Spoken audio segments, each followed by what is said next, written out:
Chapter 1041, Wealth. Xianxia held great admiration for the Shao family. They truly deserved it. They were a good family, and their character was commendable. If it had been anyone else, how could they resist asking? Who in the world wouldn't be interested in silver?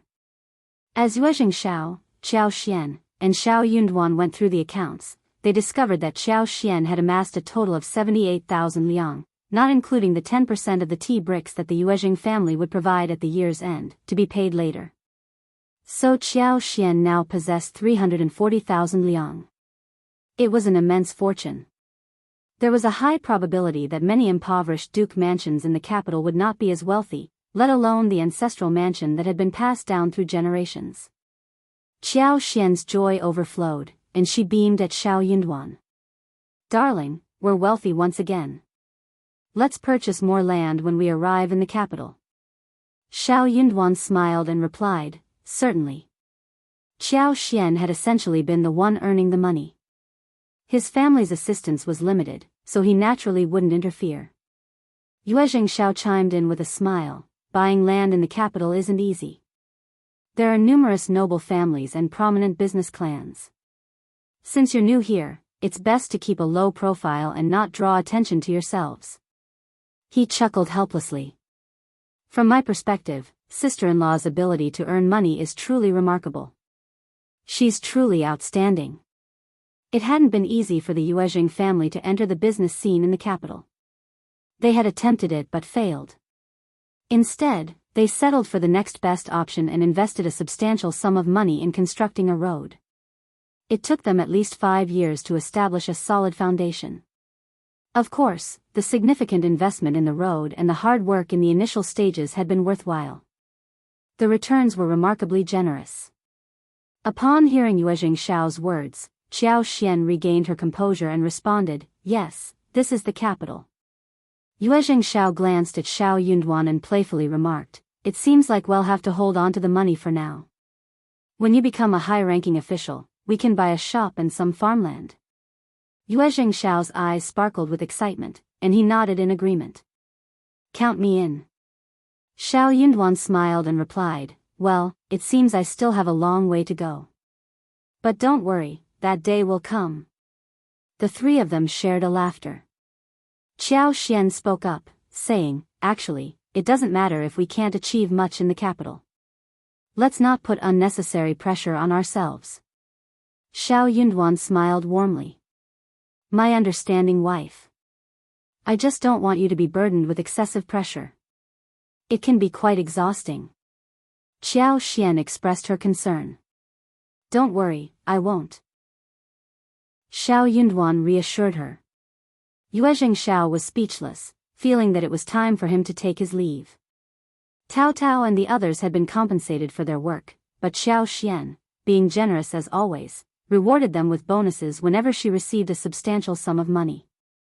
This time was no exception. Everyone received 100 to 300 liang and received red envelopes, allowing them to have extra spending money in the province. Tao and Ms. Fong received the largest shares. Eldest uncle was not given any money, everything was entrusted to Ms. Fong. Qiao Xian's intention was to give the money to Ms. Fong under the guise of filial piety. If eldest uncle received the money, it would likely be taken advantage of by either the second or third section of the family. As long as it was a benefit, Qiao Xian had fulfilled her duty towards her elders. How they chose to handle it was no longer her concern. If you find any errors, ads pop up, ads redirect, broken links, non-standard content, etc., please let us know it report so we can fix it as soon as possible. Chapter 1042, Getting Strawberries. However, there was a concern that eldest uncle might reveal the source of the money to the second and third sections of the family, which could lead to trouble. Although Qiao Xian was not afraid of trouble, she preferred to minimize it. Currently, the second and third sections of the family, as well as other families in the village, knew that their family had earned a significant amount of money, but the exact amount remained a mystery. In the eyes of the villagers, it might be a few hundred liang, and the bolder ones would guess it to be over 1,000 taels. They did not dare to imagine the true extent of their wealth. If they knew that Xianxia had tens of thousands of liang in income and already possessed hundreds of thousands of liang, it would surely astonish them. Miss Fang was taken aback by the generous red packet from Xianxia and insisted, "This is too much. Both you and Yunduan need the money, and we have already started paying them for their work, so the salary is not low either. Just give them 10 liang." Upon hearing this, Miss Su and Yang Xiaoni hesitated to accept it. Xianxia smiled and reassured them, "Mom, I know what I'm doing. The Yuezheng family has paid me a substantial amount of money, more than enough for our expenses in the capital. Don't worry about it. You can keep these and use them to buy more food and new clothes. We have enough money, so we should enjoy a better life." Laughter filled the room. Miss Fang smiled and said, "What are you saying? We're so wealthy. Are you really not short on money?" Xianxia nodded, her smile unwavering. "Of course." Miss Fang sighed with a smile. "Both of you are capable individuals, and I rely on you. Well, since you're so kind, go ahead and let them accept it.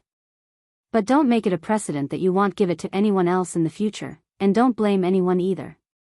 Miss Su and Yang Xiaoni happily expressed their gratitude and accepted the red packets. Chunyu and the others were also thrilled to receive their own red packets. Yang Xiaoni agreed with Xiaoxian's suggestion, so she and Shao Sanlang brought 50 liang with them, intending to indulge in delicious food. However, they were pleasantly surprised when Xiaoxian gave each of them 200 liang, totaling 400 liang. Yang Xiaoni immediately planned to spend 200 liang solely on satisfying her appetite. Since they had come this far, they wanted to enjoy a hearty meal. The following day, to Xiaoxian's delight, she received a surprise from Xie Jingrong, dozens of strawberry seedlings. Although the strawberries were still small and inexperienced, with careful nurturing, they might not grow as large as the varieties found in the modern world. Nevertheless, Xiaoxian believed that her space power would expedite their growth and enhance their flavor. Eager to begin, she decided to plant half of the seedlings in her space. As for the remaining ones, she would find a couple of flower pots to temporarily house them, bringing them back home to transplant into the garden. Having spent a long time at home with Shao Yunduan, Xiaoxian anticipated that with a few more superpowers, these seedlings would grow robustly. By the end of the year, some of them might be ready to cover half an acre of land. Though Tao Tao didn't know what they were, if fifth sister-in-law called them strawberries and saw their value, they must be something exceptional. Xiaoxian entrusted Tao Tao with the care of the seedlings. "If you find any errors, ads pop up, ads redirect, broken links, non-standard content, etc., please let us know it report so we can fix it as soon as possible." Chapter 1043, Guest. Tao Tao happily agreed and asked with interest. Xiaoxian, naturally, didn't hold back any information. After consulting the Spaces system, she understood the characteristics of strawberries and explained them to Tao Tao in detail. Tao Tao had grown more mature and serious compared to before, as she was now 16 years old. At the age of 16, it was time for her to think about finding a partner. However, the better the family's circumstances became, the more challenging it was to discuss family matters. It was a difficult topic. It was hard to predict which family would prove advantageous in the future. After Xiaoxian's explanation, Tao Tao requested assistance and left with the flower pot. These seeds were precious, and she had to take good care of them for fifth sister-in-law's sake. As per fifth sister-in-law's description, the strawberries were red, plump, soft, juicy, and sweet. They had a delightful hint of sourness amidst the sweetness. They were truly delicious. In the blink of an eye, it was time for the Xia family's visit. Miss Fang felt extremely nervous and believed that none of the clothes she liked were suitable. In the end, Xiaoxian selected an indigo gray pattern dress for her, along with a neat bun and a silver hairpin. The finishing touch was an elegant longevity hairpin, exuding a sense of tidiness, dignity, and elegance. Miss Fang breathed a sigh of relief and smiled, saying, "Miss Qiao, you are so much more refined than us country bumpkins." Everyone burst into laughter. In the morning, Tao Tao had been asked by Xiaoxian to help with her attire. She tied her hair into a bun, which suited a girl like her, making her appear lovely and intelligent. Her bun was adorned with a freshly bloomed pink rose. A jade hairpin embedded with pearls and rubies held it in place. Her eyebrows were delicately groomed, and she had a light layer of makeup that accentuated her youthful complexion, making her even more radiant and beautiful. Tao Tao wore a light pink cherry blossom embroidered dress, complemented by an ivory white pleated dress. She stood tall, resembling a delicate flower in full bloom. When Tao Tao arrived at Miss Fang's house with Qiao Xian, Miss Fang and Yang Xiaoni were taken aback and couldn't stop praising her. Tao Tao blushed and shyly lowered her head. However, a faint smile appeared at the corners of her lips, indicating her obvious happiness. After all, who wouldn't enjoy dressing up beautifully at her age? Once everything was prepared, Chunyu, and Xiaomen departed for the Xia family's residence in a carriage. With them gone, Miss Su and Yang Xiaoni found themselves with some free time. They persuaded eldest uncle to accompany them for a shopping trip. Shao Yunduan had been invited as a guest at the local college, so he had already left. Today, First Madame Xia was hosting Miss Fang, the mother-in-law, and her daughter-in-law. As she was unfamiliar with the customs of Miss Fang's hometown, she didn't invite many guests, except for 5 close relatives and friends, along with their daughters. The Xia family was truly an aristocratic household, and their mansion was grand and well-maintained. The spacious halls and well-behaved servants made one feel a sense of apprehension, almost afraid to make any noise. If it weren't for Qiao Xian's presence and Miss Fang's previous experience at the Yuezhing family, she would have been so nervous that she wouldn't know what to do. If you find any errors, ads pop up, ads redirect, broken links, non-standard content, etc., please let us know each report so we can fix it as soon as possible. Chapter 1044, That's Not All. Tao Tao was also feeling a bit nervous, so she closely followed Qiao Xian. Recalling Qiao Xian's words, she refrained from looking around, despite her curiosity. The maids leading the way could sense the nervousness in everyone, including themselves and the 3 maids. However, this reaction was not surprising. They had never witnessed such an extravagant setting nor visited a family of such high status, so their behavior was understandable. As instructed by First Madam, they refrained from mocking or making fun of anyone. Upon arriving home, Miss Fang let out a sigh and voiced her concerns to Qiao Xian. That mansion is truly impressive, and the servants are extremely well-mannered and courteous. Yet, I can't shake the feeling that something is off. Maybe I'm overthinking it? Qiao Xian responded with a smile, "You're mistaken, my dear. This is simply the norm in wealthy households. You'll grow accustomed to it as you encounter more of them." Miss Fang chose to believe her words, finding solace in them. She smiled and said, "That's reassuring. Perhaps I've been overanalyzing things. I'll adjust to it in due course." After all, families like the Xia family are few and far between. Qiao Xian felt relieved upon calming her down. However, that wasn't entirely the truth. The servants of the Xia family indeed held a sense of superiority. It was evident in their subconscious demeanor, conveying a message that said, "You're unfamiliar with the customs and etiquette of the affluent, and we understand your lack of exposure." Though their politeness remained intact, it did create a slight unease. It was no wonder Miss Fang sought Qiao Xian's opinion on this matter. Consequently, Miss Fang found the overwhelming politeness of the Xia family's servants somewhat discomforting. She even regretted not finding an excuse for Qiao Xian to accompany Tao Tao instead, as she herself felt slightly unnerved. Upon meeting the first madam of the Xia family, she warmly greeted her daughter-in-law and niece-in-law and politely introduced the other ladies to Miss Fang. Miss Fang gradually found herself becoming more comfortable in her surroundings. First Madame Xia was aware that Miss Fang was unfamiliar with the conversations and topics typically discussed among the elite families in the province. It was safest for Miss Fang to observe the interactions and drama unfold. Before long, First Madame Xia extended an invitation for everyone to enjoy a show at the opera house.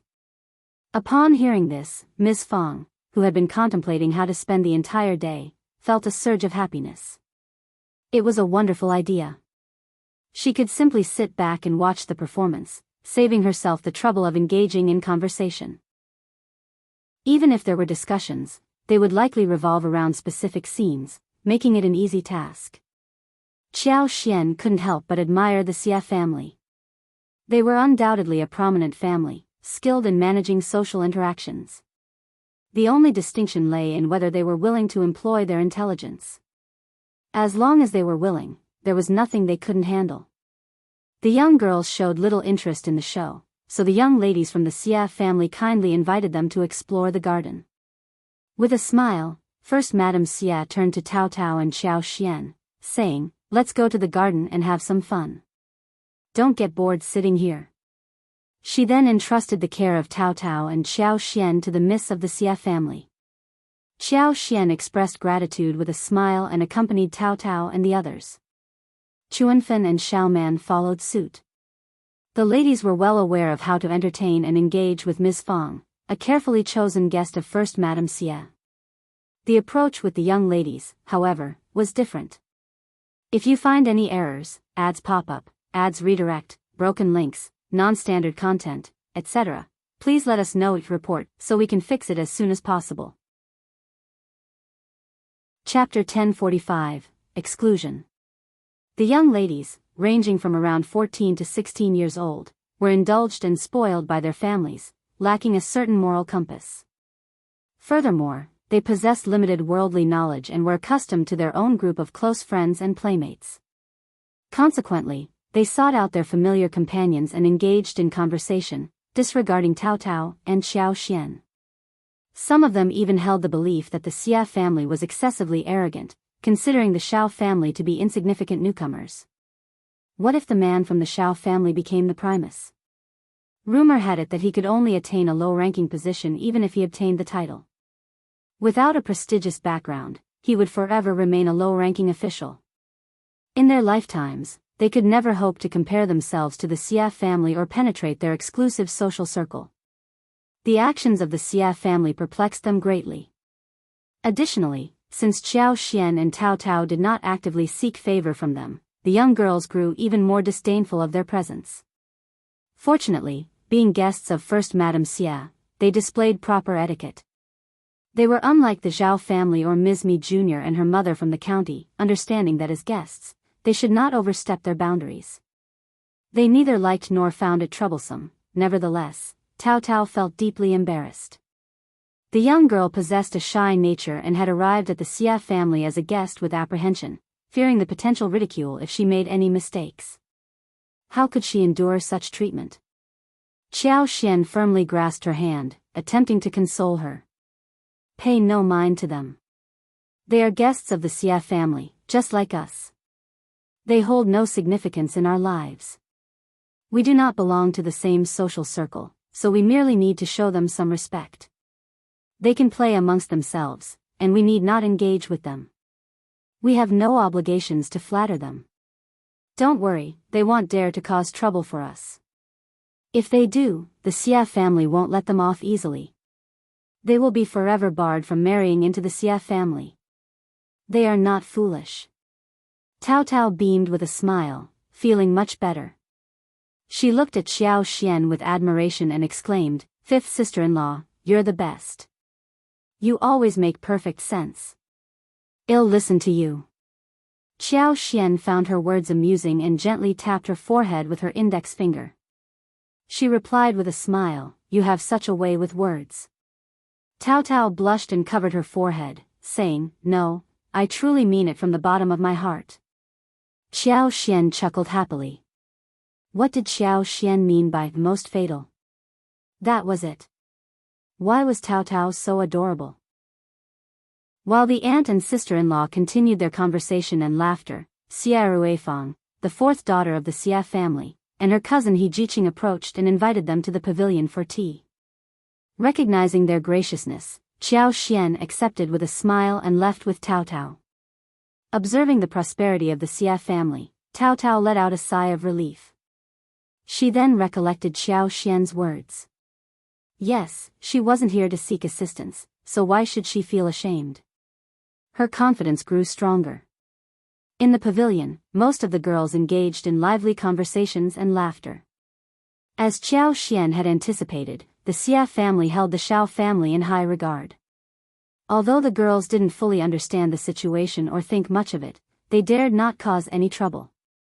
If you find any errors, ads pop up, ads redirect, broken links, non-standard content, etc., please let us know your report so we can fix it as soon as possible. Chapter 1046, Looking for Someone. Some of the girls even smiled and greeted Xian and Tao. Xian noticed that Tao was doing well and engaging in conversation with the miss of the Xia family and her two sisters.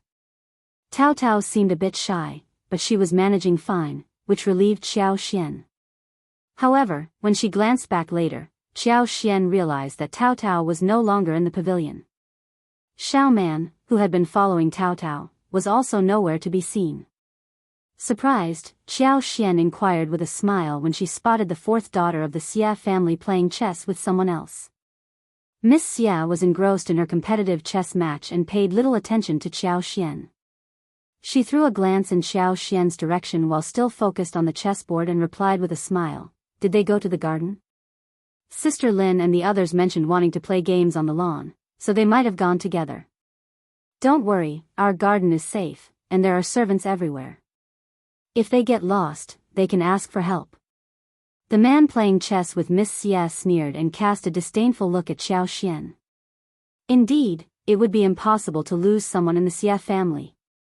Internally frustrated, Xian remained composed and calmly responded, "She's not familiar with this place, so I hope she's okay." Then she left.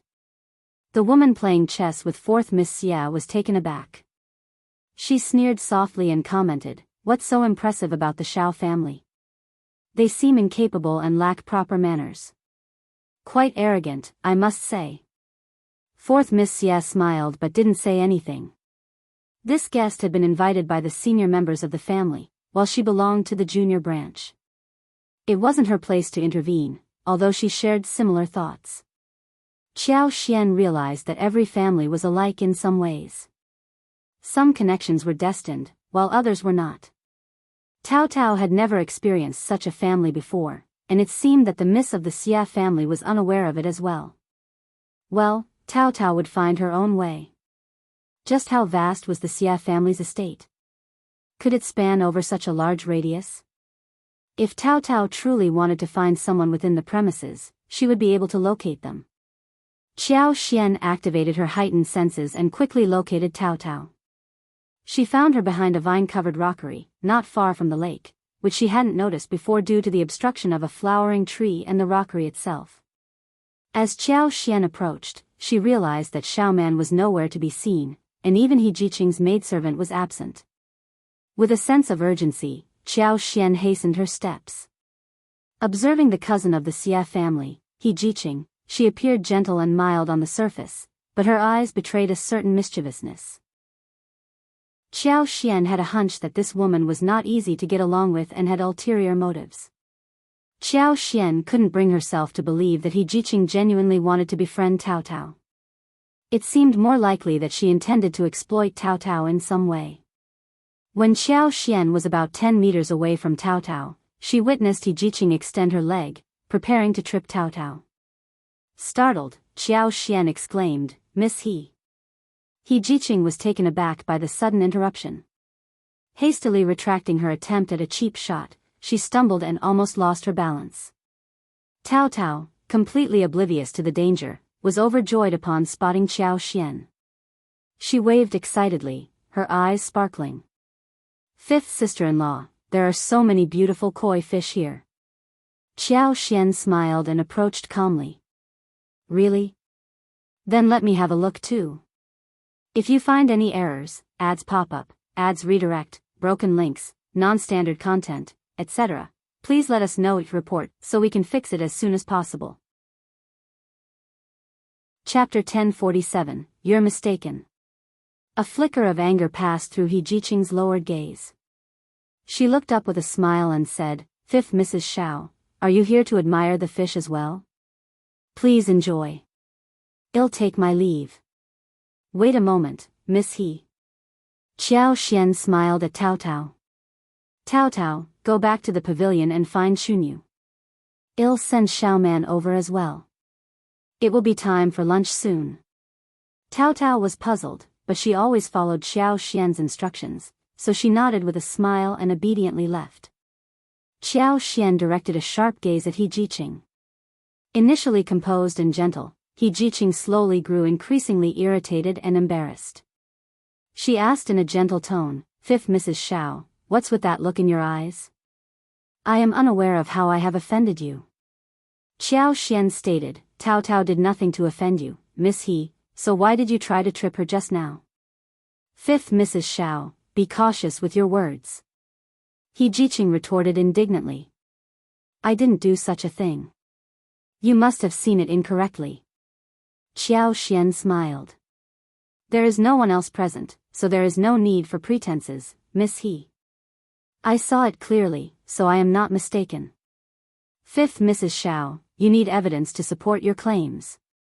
If you continue to slander me like this, you can deny it, but I have a habit of getting to the bottom of things. Since you refuse to speak the truth, I can only bring this matter to eldest young Master Xia's attention. I believe someone as astute as him can address my concerns." Xiao Xian discerned that He Jiqing was quite calculating, and so was Xie Jingrong. In other words, He Jiqing was skilled in manipulating the emotions of Madame Yuezheng, the other madams, and the ladies, but she would find it difficult to manipulate someone like Xie Jingrong. Xiao Xian was merely attempting to intimidate her. She mentioned Xie Jingrong because he was the person she was most familiar with in the mansion and was known for his intelligence. She had no intention of blowing this minor incident out of proportion. However, for some reason, He Jiqing's expression changed upon hearing those words. Despite returning to her composed demeanor, Xiao Xian still observed He Jiqing closely. "You're accusing me falsely. Cousin isn't present, so why are you using him as a basis to criticize me?" Xiao Xian chuckled. "Oh, I understand him quite well, and he is remarkably intelligent. As I mentioned before, I can't afford to overlook any details. It doesn't sit well with me if I don't have a clear understanding of everything. I genuinely want to know what my sister-in-law has done to offend you. It would be easier to make amends if I know the reason, wouldn't you agree? I haven't done anything of the sort. Miss He, I'm not blind." He Jiqing unconsciously tightened her grip on the embroidered handkerchief in her hand, seething with anger.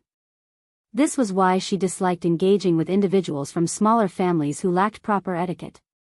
They were shameless and ignorant of their boundaries. Any other young miss or young madam would be left speechless in such a situation without any evidence. No matter how indignant they felt, they could only endure it. However, this impudent person didn't care about such norms. A person like her was capable of anything, solely concerned with her own happiness while disregarding everything else. Since Xiao Xian had made that statement, He Jiqing believed that she would indeed follow through. She had been keeping a close eye on this cousin, which allowed her to learn that he was on friendly terms with the third son of the Yuzheng family and the primus of the Shao family. Moreover, he had visited the Shao family multiple times, making him quite familiar with Xiao Xian. If you find any errors, ads pop up, ads redirect, broken links, non-standard content, etc., please let us know it report so we can fix it as soon as possible. Chapter 1048, Threat. It was no surprise that this individual dared to be so arrogant. He Jiqing clenched her teeth and decided to reveal half of the truth. Since Xiao Xian wouldn't listen to her, she had no choice but to say something. She couldn't risk whether or not Xiao Xian would seek out her cousin. "I didn't intend to harm her. I wanted to trip her up, but I had no intention of causing her harm. I would have jumped in to save her." Xiao Xian widened her eyes and regarded her as if she were a fool, as if to say, "Do you think I'll believe such nonsense?" He Jiqing felt a twinge of embarrassment. Even if she were a bystander, she would find herself perplexed, let alone Xiao Xian. He Jiqing took a deep breath and had no choice but to continue explaining. "As you know, I am a cousin of the Xia family, and my family is truly. Well, I have no desire to return there whatsoever. However, something happened recently, and my grandaunt intended to send me back. I was genuinely worried and scared. Since you're guests today, I thought that if a guest were to fall into the water and I were to fall ill as a result, my grandaunt and the others would surely abandon the idea of sending me back. I really thought of it at the last moment. I admit that I intended to use Miss Shao, but I certainly didn't mean to deliberately harm her. Moreover, there are numerous servants present in the garden today. If I were to fall into the water and call for help, someone would arrive promptly. Nothing would happen. This is my fault. I shouldn't have attempted to exploit Miss Shao for my personal concerns. I apologize to you. I'm sorry. Please, Fifth Madam Shao, be forgiving. Considering that Miss Shao is unharmed, let this matter be and refrain from mentioning it to anyone else. Can you promise me that, Fifth Madam Shao? Qiao Xian's gaze turned serious. She didn't believe everything He Jiqing said. Perhaps some of it was true, but it certainly wasn't the whole truth. If her relationship with Xie Jingrong were ordinary, Qiao Xian might have chosen to turn a blind eye to the situation. But that was not the case. There was something amiss with He Jiqing. Why did Madam Lady Xia of the Xia family want to send her back home? Why was it necessary for her to stay within the Xia family? The moment Xiao Xian mentioned Xie Jingrong's name, He Jiqing couldn't contain herself, revealing her deep concern for him. Could it be? Xiao Xian's eyelids twitched. Could it be that Madam Lady Xia of the Xia family wanted to send He Jiqing away because she held an interest in Xie Jingrong? It wasn't an implausible notion. Xie Jingrong was an elegant young master, and it was natural for his cousins to be fond of him. Therefore, it seemed unlikely that He Jiqing's intention was to make Tao Tao fall into the water, save her, and feign sickness. She was likely targeting Xie Jingrong. By saving a guest of the Xie family from drowning, she prevented a potential disaster within the Xie family. As the sister of the Primus, her act had safeguarded the reputation of the Xie family and averted trouble. From this perspective, she appeared deserving of marrying Xie Jingrong. If He Jiqing pursued marriage with Xie Jingrong for this reason, how could the Xie family refuse? To refuse would be seen as ungrateful and callous. Qiao Xian couldn't be certain if her speculation was accurate, but even if it wasn't entirely accurate, it wasn't far from the truth. Perhaps this was only one aspect. Miss He likely had other means of support. With these thoughts in mind, Qiao Xian felt a compelling need to inform Xie Jingrong. If Xie Jingrong were to be deceived by such a woman and coerced into marrying her, it would be an immense tragedy. If you find any errors, ads pop up, ads redirect, broken links, non-standard content, etc., please let us know it report so we can fix it as soon as possible. Chapter 1049, Leaving the Xie Family. Qiao Xian pondered for a moment before speaking to He Jiqing. Leave the Xie family within 3 days, and they'll pretend that today's incident never happened. I won't disclose anything to anyone. He Jiqing stared at Qiao Xian in disbelief, unable to contain her frustration any longer. Fifth Mrs. Shao, you're being excessively nosy. Her grandaunt was Madam Lady Xia, and as a proper cousin of the Xia family, she had no say when the family decided to send her away. But Qiao Xian was someone who had no personal stake in the matter. Qiao Xian replied, exactly. Miss He, consider it my intentional meddling. He Jiqing couldn't help but exclaim, what does this have to do with you? Miss He, let's just say I have a habit of being nosy. He Jiqing fell silent, her gaze fixed on Qiao Xian. As a clever individual, she soon realized that Qiao Xian might have picked up on something. Gradually, the way He Jiqing looked at Qiao Xian began to change. Startled by this unexpected development, Qiao Xian regained her composure and met her gaze calmly. In that moment, their eyes locked, and a silent understanding seemed to pass between them. She knew. He Jiqing knew that Qiao Xian had figured it out. A magical unspoken connection formed between them. He Jiqing's face turned red, feeling a mix of embarrassment and relief. But now that Qiao Xian was aware, and she didn't want to lose this person, she might as well confide in her. Fifth Madam Shao, help me. Yeah? Qiao Xian was genuinely taken aback. She hadn't anticipated that He Jiqing would attempt to involve her in her scheme so abruptly. She couldn't help but find it somewhat admirable. When the time came to go all out, this girl showed no hesitation. As friends of eldest cousin, I can speak candidly to you. I genuinely care for eldest cousin. I may not possess the same background, talent, or looks as him, but I believe we are compatible. If fifth Madam Shao assists me, I will certainly reciprocate in the future and repay your kindness. Fifth Master Shao has made remarkable progress in his career this year and has entered officialdom. He still has a bright future ahead. You have been to the capital before, so you must have witnessed it. The capital is filled with influential individuals, and there are countless low-ranking officials striving to climb the ranks. However, how many of them actually succeed? Without a strong background or connections, it becomes even more challenging to ascend to greater heights. If fifth Madam Shao lends me a helping hand today, you won't lose out. Xianxia found herself both amused and annoyed. Madame Qiao had acted this way in the past, as had the Qiao family, the Tian family, and even the cousins standing before her. They all made similar claims in front of her and Shao Yunduan. They exuded confidence, their words growing more grandiose with each passing moment. It was as if Shao Yunduan would never be able to achieve greatness on his own. Xiao Xian wasn't so narrow-minded as to believe that one had to rely solely on oneself without any allies or connections, but there was a saying that people on different paths could not work together. Since their paths diverged, there was nothing more to discuss. For instance, this cousin exemplified such a case. Miss He, you needn't concern yourself with us. I will pretend that I never heard what you said today. Miss He, remember to leave the Xia family within 3 days.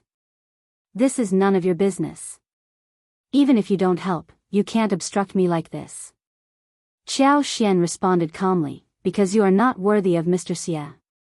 If you find any errors, ads pop up, ads redirect, broken links, non-standard content, etc., please let us know each report so we can fix it as soon as possible. Chapter 1050, Why? He Jiqing felt a wave of dizziness and almost let out a curse. I'm not worthy of my cousin? Ha, who do you think you are? What right do you have to say such things? Qiao Xian replied, it's not about who I am or who you are. What matters is Mr. Xia's own judgment. What do you think he would say about your actions today? He Jiqing seethed with anger and embarrassment. Which esteemed family is without blemish and can pass judgment on others? If fifth Madam Shao believes that, she's naive. What's wrong with me employing a little trick? I had no other choice. I admit I intended to use Miss Shao, but I never intended to harm her. Qiao Xian was so infuriated that she burst into laughter. Miss He, you have exploited Tao Tao. A lady, who is a guest, ended up falling into the water, a highly embarrassing situation. What did you do to her? Moreover, Tao Tao is not adept at swimming, and you cannot guarantee that you could save her in time. What if she got injured as a result? Have you ever considered that? No, you haven't. You have used and sacrificed others for your own selfish interests, and you have the audacity to justify it. How shameless can you be? I don't know if esteemed families can maintain their purity, and you don't need to inform me about it. However, this is the first time I have encountered someone so self-centered and heartless, willing to use another person's life for personal gain. How dare you claim that you are worthy of eldest young Master Xie? I think you should give up as soon as possible. Eldest young Master Xie is not someone bound by conventions. He doesn't have any affection for you. Even if you resort to tricks, unless you're confident that you can deceive him, he will never marry you. So, do you have the confidence to deceive him? Qiao Xian's blunt words shocked He Jiqing. A dull ache throbbed in her chest, leaving her too disheartened to utter a word in response. Qiao Xian's words had struck a chord. This is my affair. It has nothing to do with you. You are obstructing my path to be with eldest cousin. Could it be that you have feelings for him? I advise you to give up immediately. At least I still have some hope, but you aren't even worthy of that. He Jiqing was so infuriated by Qiao Xian's words that she couldn't control herself any longer. Xianxia didn't respond with the same intensity as she had anticipated. Instead, she regarded He Jiqing with sympathy and said, "Why must you say such outrageous things? It doesn't change anything. Why force something that doesn't belong to you? This isn't a courtship, it's a lack of self-respect." He Jiqing quivered with anger. "What do you know? You know nothing." Giving Xianxia a fierce glare, she stormed off. Xianxia's eyes flickered. She couldn't be sure if He Jiqing had truly heard her or not. But she had given her a deadline of 3 days. He Jiqing pretending to be deaf and mute wouldn't make a difference. If He Jiqing didn't leave the Xia family within 3 days, Xianxia would indeed inform Xie Jingrong. How could she not seek justice for Tao Tao, whom He Jiqing had tried to harm? Moreover, now that she was aware of He Jiqing's intentions, she couldn't simply stand by and watch her deceive Xie Jingrong. Xianxia turned around and headed back to find Tao Tao. Little did she know that after she and He Jiqing had departed, Xie Jingrong slowly emerged from behind the vine-covered rockery. His eyes flickered, his expression a mix of complexity. "If you find any errors, ads pop up, ads redirect, broken links, non-standard content, etc., please let us know each report so we can fix it as soon as possible." Chapter 1051, Speech. Xie Jingrong didn't intend to eavesdrop, but he happened to witness He Jiqing and Xianxia's conversation by the lake. He Jiqing appeared cunning and gloomy. Xie Jingrong had never held any affection for her, but his grandmother, mother, and sisters seemed to favor her, so he chose not to voice his dislike openly. Instead, he tried to avoid being alone with her whenever possible. However, he hadn't anticipated her audacity. Some time ago, during a half-drunken state after a banquet, he had briefly entertained the idea of playing a prank on her. Yet, he quickly realized it was a disrespectful notion and rejected it. Since it involved her reputation, and he hadn't truly suffered any harm, he didn't disclose the incident to anyone. However, he subtly hinted at it to his grandmother. Being perceptive, his grandmother promptly decided to send He Jiqing back to her own home. It wasn't that the Xia family couldn't provide for her, but they couldn't afford to support a wicked cousin. He Jiqing kept stalling, taking advantage of her grandmother's fondness for her, attempting to delay her departure. Yet, her grandmother remained resolute. Regardless of the delays, He Jiqing would eventually have to leave. When Xie Jingrong saw He Jiqing with Xianxia, he grew concerned that she might harbor ill intentions towards Xianxia. Thus, he quietly approached her. However, he never expected to overhear such words. A smile crept across Xie Jingrong's face. Even without his intervention, Xianxia had managed to unnerve He Jiqing. If it weren't for Xianxia, he might never have discovered He Jiqing's true nature, her despicableness and shamelessness. Disgust welled up within Xie Jingrong. The following day, Xie Jingrong sought his grandmother once more. Madame Yuejing arranged for a car to be prepared, ready to send He Jiqing away the following day. Caught off guard, He Jiqing felt a sense of guilt, but she didn't dare to insist. With anger in her heart, she left the Xie family. She believed that Xianxia must have divulged something to Xie Jingrong, which fueled her resentment. When Xianxia found Tao Tao and Shao Man returned, she felt relieved. After a while, servants from First Madame Xie's household invited them to dinner, and they all went together.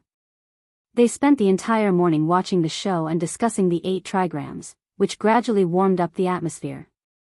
Miss Fong became less reserved and could respond with a smile now and then. After lunch, they listened to 2 more scenes. As it neared 4 in the afternoon, everyone bid farewell one by one. As they left the Xie mansion and settled into the wagon, Miss Fong and Tao Tao couldn't help but relax, feeling quite tired once they let down the curtain.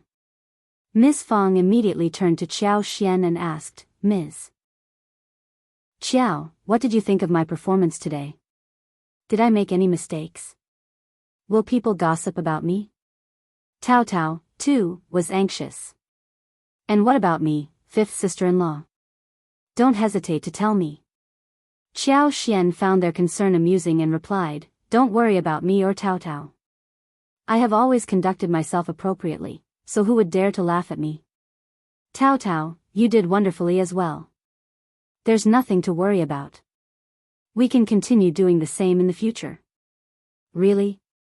Absolutely. That's good, Ms. Fong said with a smile. As long as we avoid mistakes, I can relax. But dealing with such matters is truly challenging, even more exhausting than working in the fields. Oh dear, the fewer such incidents, the better. I can't handle them, honestly. If you find any errors, ads pop up, ads redirect, broken links, non-standard content, etc., please let us know it report so we can fix it as soon as possible. Chapter 1052, Preparing to Go Back. Shao Taotao grasped the point Xiao Xian made. It's even more exhausting than working in the fields. Working in the fields had never made her feel tired. Xiao Xian suppressed her laughter. I'm not seeking friendship from anyone, so let's be open about getting to know each other. If someone has high standards and wants to make things difficult for us, we don't have to accommodate them. So, don't be nervous. Ms. Fong felt relieved and replied with a smile, that's true. As they discussed the wealth of the Xia family, Ms. Fong couldn't help but sigh once again. She had never imagined that such a family could exist in this world. Taotao couldn't help but envy them. No other family could compare to the Xia family. Despite their limited experience, they could sense that this was what a true aristocratic family was like. The following day, accompanied by Shao Yunduan, they visited the Yuezheng family as guests and spent half a day in the city. Ms. Fong expressed her desire to go to Lingyuan Temple to burn incense and pray, so they all decided to go together. Ms. Fong was concerned about her family and felt it was best to return home as soon as possible. After all, there were only 2 girls at home, and while staying for 3 or 5 days was fine, it wouldn't be ideal to prolong their absence. Everyone agreed. After a few days in the provincial city, they had eaten their fill, bought what they needed, and indulged in some shopping. They were content and it was time to return. After Qiao Xian and Ms. Fong paid their respects at the temple, Shao Yunduan took Qiao Xian to explore the back of the mountain. The lush green pines and bamboo covered the mountains, while the spring water cascaded over rocks. Birds chirped, and flowers swayed in the breeze. The two of them strolled, talking and laughing. Occasionally, Shao Yunduan would wrap his arms around Qiao Xian, showering her with affectionate kisses, causing her cheeks to blush. As they descended the mountain, Qiao Xian happily held a large bouquet of flowers he had picked for her. It was a sight filled with vibrant colors and beauty. When young Xiaoni saw this, she envyingly asked for some to share, but Xiao Xian came up with an excuse to brush it off. Yuezheng Shao could send word to Shaoding village to inform them when the people who had gone south returned. Qiao Xian and Shao Yunduan couldn't afford to wait here indefinitely. First Madame understood their limited time and expressed her wish for them to stay a few more days. After all, it was a rare opportunity for the family to be together in the future. She had already arranged many gifts for Qiao Xian to take back and urged her to rest at home once she returned to the capital. Qiao Xian nodded, smiling in agreement. Upon their return to the village, Ms. Yang came to visit them. Yang Xiaoni offered her one of the items she had purchased as a gift. Although Yang Xiaoni still owed Ms. Yang 3 liang, Ms. Yang refused to accept the money. She kindly remarked that it was a small favor and didn't warrant repayment. Yang Xiaoni politely declined, expressing her gratitude with a smile. It wasn't that they were greedy for the money, but everyone in the first section of the family was well off and didn't need to be concerned about such small amounts. However, Ms. Yang's reasoning was sound, so Yang Xiaoni graciously accepted it. Yang Xiaoni gave Ms. Yang 2 packets of candied fruits, along with melon seeds and peanuts, which Ms. Yang accepted with a smile. Qiao Xian also presented Ms. Yang with a pair of silk flowers, 2 powder boxes, and a pair of silver bracelets. Since Ms. Yan had always maintained a good relationship with the first section of the family, Ms. Niu, although resentful, recognized the benefits of maintaining a positive rapport. Therefore, she refrained from scolding Ms. Yan over this matter. If you find any errors, ads pop up, ads redirect, broken links, non-standard content, etc., please let us know it report so we can fix it as soon as possible. Chapter 1053, Marriage.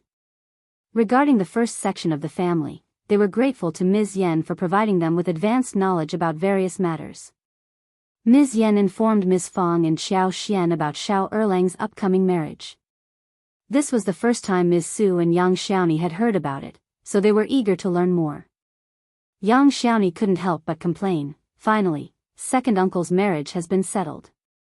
Auntie Niu keeps talking about finding good and outstanding girls from other families. Why do the girls always get chosen?" Ms. Su silently agreed with a smile. In the past, she had been somewhat tempted to introduce girls from her own family to Shao Erlang. After all, the second section of the family was now living a comfortable life. However, her timid nature held her back, and she never voiced her thoughts. Ms. Yen smiled helplessly and sighed. She was well aware of the kind of person mother-in-law was, but she couldn't openly voice her complaints. Upon hearing that Shao Erlang's prospective wife was a widow, Yang Xiaoni was so surprised that her jaw almost dropped. Learning that she was Ms. Yanan's cousin, Yang Xiaoni smiled again. That's good, that's good. Since she's an acquaintance, she'll be able to get along well with you in the future." Ms. Fong chimed in with a smile, "Exactly. I believe this marriage is the best choice." If Shao Erlang had married a young girl, she would have been at the mercy of Ms. Niu's bullying. But widows were different. They had experienced the ups and downs of life. With Ms. Yan's support, it would be difficult for Ms. Niu to show off. The second section of the family kept Ms. Niu under control to ensure peace within the household. Observing their conversation, Ms. Su couldn't help but interject, "Well, Auntie Niu wasn't satisfied with many people, and she insisted on finding a good daughter-in-law for second brother Shao." Why did she agree in the end?" Ms. Yen smiled and replied, "It's fate. My cousin and my second brother met once and fell in love. Even my father-in-law liked her when my second brother expressed his desire to marry her. Mother-in-law initially refused, but she eventually gave in." That was indeed true. Ms. Su decided to let go of her concerns and allowed Ms. Yen to handle everything as she pleased. In Ms. Zu's perspective, what did it matter if the prospective bride was a widow? Was she truly worth her worries and labor? Not fully understanding the meaning behind Ms. Yan's words, Ms. Su simply nodded with a smile. "I understand." As she counted the days, she realized that the wedding date was drawing near, with less than half a month remaining. Ms. Niu had already distanced herself from the preparations. Since Ms. Yen had no prior experience with such matters, she felt a bit anxious and turned to Ms. Fong for assistance. She asked Ms. Fong to guide her and help her understand anything she found confusing. After a moment of contemplation, Ms. Fong agreed and advised, "Just keep it hidden from your mother-in-law and ensure she remains unaware." She had no desire to provoke her further. Ms. Yen readily agreed. It was only much later that Ms. Niu discovered the extent of her daughter-in-law's assistance during Ms. Fang's wedding, which infuriated her to the point of falling ill. Ms. Fong was even more concerned about Tao Tao's family. That night, as she talked with Qiao Xian about Shao Yinduan, she couldn't help but sigh. Ms. Fong was at a loss about what to do regarding Tao Tao's family. Now that her daughter had grown so capable, she appeared more intelligent and resourceful. Seeing her like this, Ms. Fong couldn't bear the thought of pairing her with a simple-minded country bumpkin who knew nothing. She felt that she would have treated Tao Tao unfairly.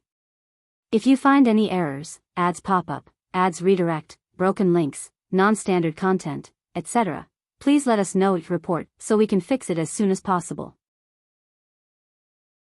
Chapter 1054, Troubled. It wasn't that no one from the affluent family had come forward to reveal their intention of marriage. Therefore, Ms. Fong hesitated to respond, fearing that she might be wrongly accused. Who in such a family didn't have a suitor or a potential match? Although she could find a promising partner from an ordinary farming family, Ms. Fong still had reservations. While the family was respectable, there was a possibility that her daughter might not be pleased with her background when she attended high school in the future. Furthermore, if the man in question didn't have a stable job or didn't achieve success, her daughter would suffer as a result. What would be the point of marrying such a man? Given that most businessmen were often unscrupulous and driven by impure motives, Miss Fang couldn't ascertain their true intentions and was apprehensive. As a result, Cao Tao's marriage became a quandary. When Miss Fang voiced her concerns, Shao Yunduan and Qiao Xian exchanged glances. It was indeed a significant issue. Being Cao Tao's only sister, her family showered her with love and naturally desired for her to have a prosperous and trouble-free life through a good marriage. However, her maiden family worried about her living under someone else's roof. What Miss Fang hadn't disclosed to Qiao Xian and Shao Yunduan was that during the period when they had left home and come to the capital, her eldest uncle had nearly revealed information about Cao Tao's prospective marriage. The couple from the third section had ulterior motives. They had invited her eldest uncle to a dinner and attempted to get him intoxicated. That's when they broached the topic of Cao Tao's family. Eldest uncle was so elated that he readily agreed. They were discussing a well-to-do family in the neighboring village of Ms. Ma's family. Ms. Ma had requested eldest uncle to alter the invitation before informing Ms. Fang, but eldest uncle wasn't foolish enough to disclose it to her the next day. He believed that there was nothing wrong with revealing it. The other party belonged to an affluent family and was an ideal match for Cao Tao. What could possibly go wrong? Besides, how could his third sister-in-law and brother deceive their family? They had made the introduction, so there surely wouldn't be any issues. When eldest uncle informed Ms. Fang about the matter, he boasted about it, emphasizing how well third brother and third sister-in-law treated Cao Tao and how much they cared for her. Ms. Fang, who had always been skeptical of them, was startled by these words. She hurriedly went to the third branch to confront Ms. Ma and they engaged in a heated argument, eventually causing Ms. Ma to back down. She had no right to interfere in her own daughter's affairs. Regarding what Ms. Ma was referring to, eldest uncle refused to acknowledge it. If Ms. Ma liked it so much, she should just arrange for her own daughter to marry into that family. Ms. Fang wasn't concerned about whether the family was rich or not. What she knew was that Ms. Ma had ulterior motives, and whatever she had promised couldn't be anything good. As long as she understood this, it was enough for her to make the right judgment. Eldest uncle was merely engaging in casual conversation, and there was no involvement of a matchmaker or an exchange of formal invitations. Miss Fang made her stance clear, and that should have been the end of the matter. However, that wasn't the case. Ms. Ma held a grudge and secretly wished for something unfavorable to happen. Yet, she still went to discuss the marriage with the Sun family. The Sun family was ecstatic and proceeded to invite a matchmaker to the first section of the Shao family for the exchange of invitations and marriage discussions. They were eager to marry off Cao Tao as soon as possible. This greatly infuriated Miss Fang, and she promptly asked the matchmaker to leave, stating that it was all a misunderstanding. What marriage? Absolutely not. If you find any errors, ads pop up, ads redirect, broken links, non-standard content, etc., please let us know your report so we can fix it as soon as possible. Chapter 1055, A Mistake. Suppressing her anger, Ms. Fang maintained a pleasant demeanor in front of the matchmaker. Cao Tao had to rely on the matchmaker to find a suitable match, so she couldn't afford to offend her. Who knew what the matchmaker might say otherwise? Initially, the matchmaker was perplexed about how the Sun family could arrange a marriage with the highly recommended Shao family. They might even become relatives of an advanced scholar in the future. She had approached the situation with skepticism. Upon hearing Ms. Fang's words, the matchmaker breathed a sigh of relief and left without saying anything further. She wasn't foolish and could discern that Ms. Fang was suppressing her anger. The Sun family, truly, this was the first encounter between the matchmaker and the Sun family, so they were taken aback and somewhat enraged. They insisted that they had reached an agreement regarding the marriage, so how could the first section of the family renege on their word? The matchmaker remained unconvinced and couldn't help but inquire, did recommended man Shao's parents genuinely consent to this marriage? The wife of the Sun family retorted, it was recommended man Shao's third aunt-in-law who personally informed us that her elder brother agreed. Otherwise, we wouldn't have invited you. We can't back down now. Although our Sun family may not be as prestigious as theirs, we're not ones to be casually bullied or trifled with. The matchmaker understood everything. Being well acquainted with all the villages and familiar with the local customs, she couldn't help but chuckle. No wonder. You might not be aware, but the first section, second section, and third section of the Shao family have always had a strained relationship, particularly the second section, who have engaged in many inappropriate actions and severed ties with the first section. I suspect the third section of the family isn't heeding your wishes.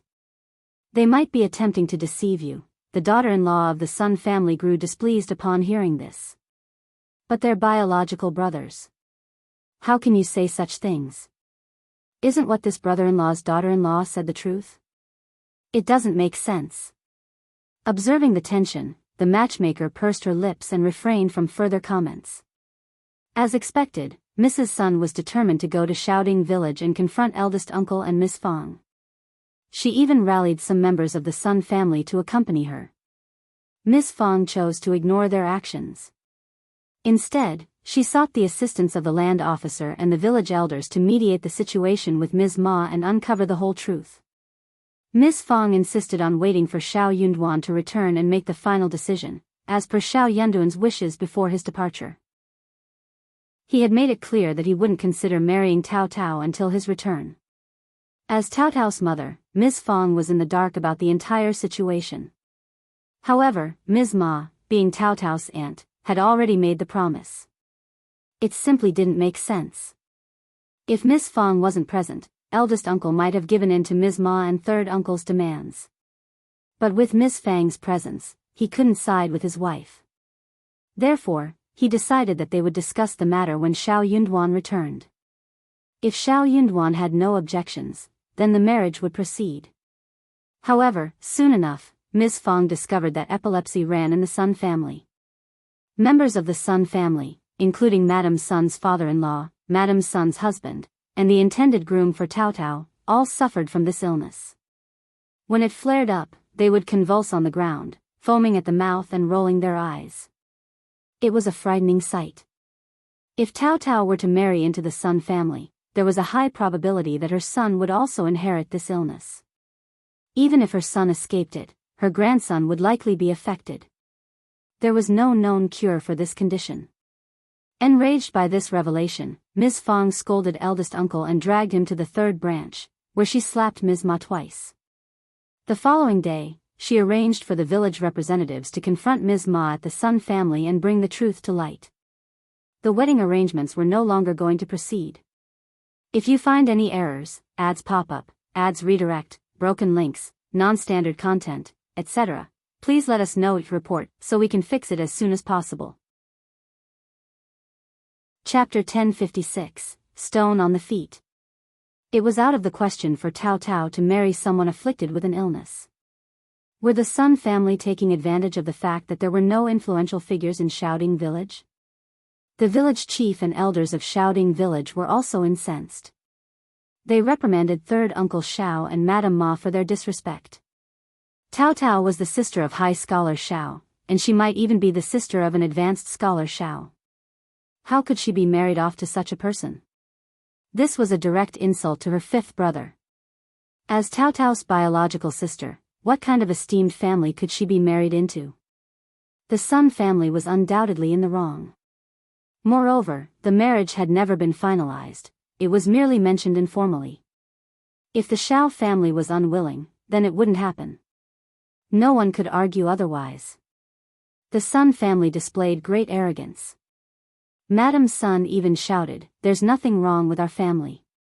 If you break your promise like this, it will tarnish your daughter's reputation. In the future, if you can't find a suitable family, come back and seek us out. It won't be so easy then." Miss Fong was infuriated but couldn't help but burst into laughter. "Don't worry, my daughter isn't concerned about getting married. And who are you to question my integrity? Go confront whoever fed you this information." Throughout history, when it comes to marriage, it has been the parents who act as matchmakers. I have never heard of parents being bypassed, only for the neighbor's aunt to have the final say. What a ridiculous notion. Ms. Ma interjected, "Sister-in-law, you can't say that. Elder brother has already agreed to it." Miss Fong retorted sharply, "Our families are worlds apart, or do you think I'm unaware of that? Did you forget about me when I'm away from home? You may inform your elder brother, but why did you hide it from me?" I explicitly told you not to mention it again, yet you still came to my house to sow discord. What are you trying to achieve? Ms. Fang sneered as she pointed at Ms. Ma and addressed Mrs. Sun. My sister-in-law hails from a respected family, and her son is a promising scholar. He has a bright future ahead of him. If you're curious about their opinion, why not ask her? If she's so content with your family, she'd likely be willing to marry off her own daughter. Ms. Ma was taken aback. What are you talking about? You don't want to? Heh. Miss Fang's anger flared even higher. If you're unwilling, how dare you claim that you're acting in Tao Tao's best interest? Our Tao Tao has a brother who's on his way to becoming an advanced scholar. Isn't he more suitable than your daughter? You. Miss Fang's words ignited a furious response from Ms. Ma. Mrs. Sun's eyes gleamed with excitement as she looked at Ms. Ma, feeling a surge of confidence. She dared not entertain thoughts about the first section of the Shao family.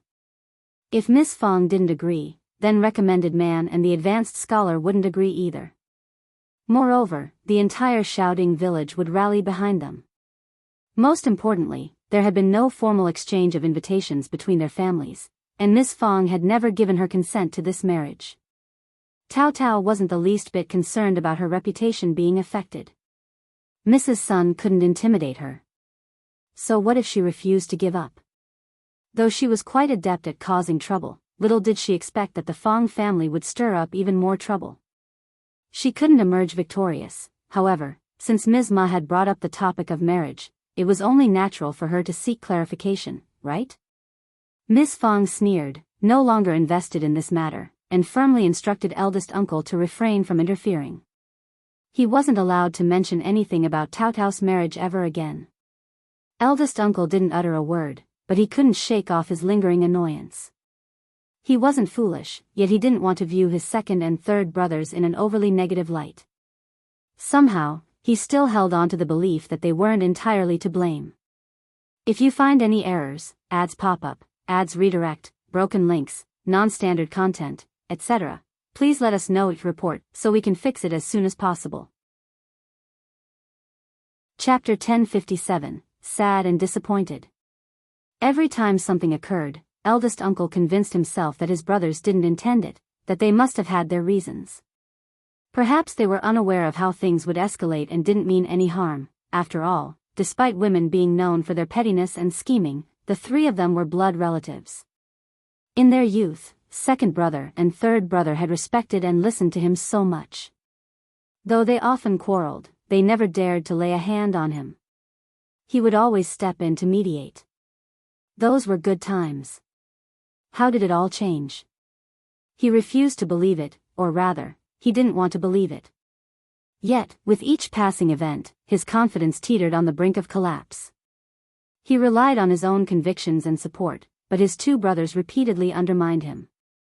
He could no longer contain his emotions. As much as he wished to trust them, he had no choice but to surrender to the truth. The harsh reality hit him the hardest. He wanted to avoid it, but it was impossible. This matter involved his children. How could he evade it? Eldest uncle was overcome with disappointment and anguish, rendering him unusually quiet.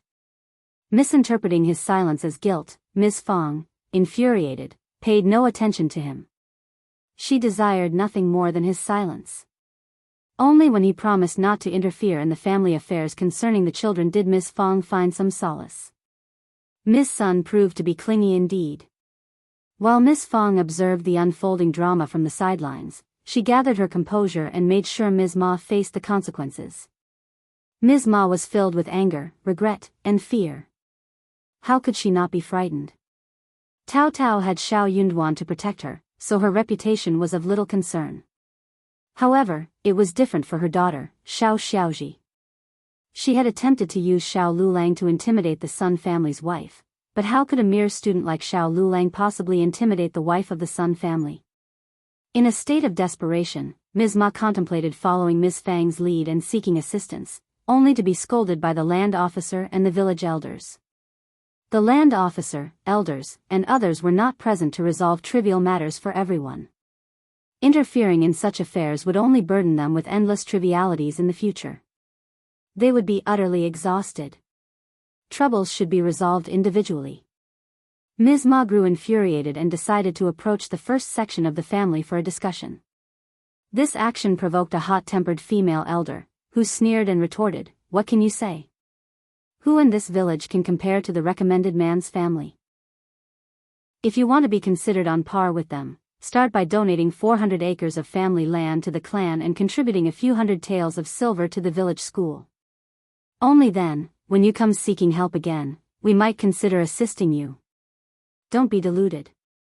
The recommended man's family has made tremendous contributions to our village. Even if he is not present, how can the village turn a blind eye when his mother requests assistance?" Her words struck a chord in Ms. Ma's heart. However, how could she produce 400 acres of family farmland and a few hundred taels of silver? She didn't possess such resources, and even if she did, parting with them would be unbearable. When Shao Yunduan undertook such actions, she secretly ridiculed him, but now she felt the sting of her own hypocrisy. Left with no choice, Ms. Ma reluctantly compensated Mrs. Sun with 30 liang and left the matter unresolved. She felt immense remorse for the money spent and, along with third uncle, approached eldest uncle in private to express their grievances, hoping he would make amends. If you find any errors, ads pop up, ads redirect, broken links, non-standard content, etc., please let us know each report so we can fix it as soon as possible. Chapter 1058, Waiting. But eldest uncle informed them that he had no money and that all the money in the household belonged to Miss Fong. As a result, they hesitated to ask Miss Fong for it, fearing they might face physical retribution. Ms. Ma and third uncle grew even more frustrated. They didn't dare to approach Miss Fong for the money. They would likely end up enduring a few slaps instead. Miss Fong, aware of their loss of 30 liang, coldly smiled and felt a sense of relief. Since she had recently severed ties with the second section of the family, it wasn't the right time to cut off her relationship with the third section. Thus, Miss Fong chose not to mention it. In short, the third section had brought trouble upon themselves, and they were the ones suffering the consequences. Miss Fong didn't want Shao Yunduan to be bothered by this issue, so she refrained from informing him or Qiao Xian about it, nor did she allow her family to mention it. Nevertheless, she took Tao Tao's family matter seriously. Shao Yunduan had become an official with a promising future. With Qi being absent, many people had their eyes on Tao Tao. It was needless to say that the second section of the family was no longer suitable. The third section had learned their lesson and no longer entertained the idea. However, Miss Fong worried about the possibility of someone intentionally luring Tao Tao. Tao Tao was an innocent girl who had never experienced the world, so there was concern about her being seduced. That was Miss Fang's primary worry. After expressing her thoughts, Miss Fong let out a sigh. "Think it over and decide for me. What should we do about Tao Tao? It would be wonderful if we could settle this before you come to the capital." Hearing these words, Shao Yunduan and Xiao Xian exchanged glances and smiled helplessly. Marriage wasn't something that could be resolved so easily, especially when it involved Tao Tao. Being the only girl in the family, Shao Yunduan couldn't afford to be careless. Even if Tao Tao married a man of questionable character and had her family support, it would ultimately bring her pain and suffering. After Miss Fong departed, Qiao Xian gazed at Shao Yunduan with a smile. "This is quite a challenging situation, isn't it?" Shao Yunduan nodded and pulled her into his embrace. "You always have brilliant ideas. Why don't you share your thoughts with me?" Qiao Xian pondered for a moment. "I believe there is no one in the surrounding villages, including the county city, who is truly deserving of Tao Tao." Shao Yunduan. He didn't know whether to laugh or sigh, but upon careful consideration, Qiao Xian's observation seemed to hold some truth. "Darling, don't forget."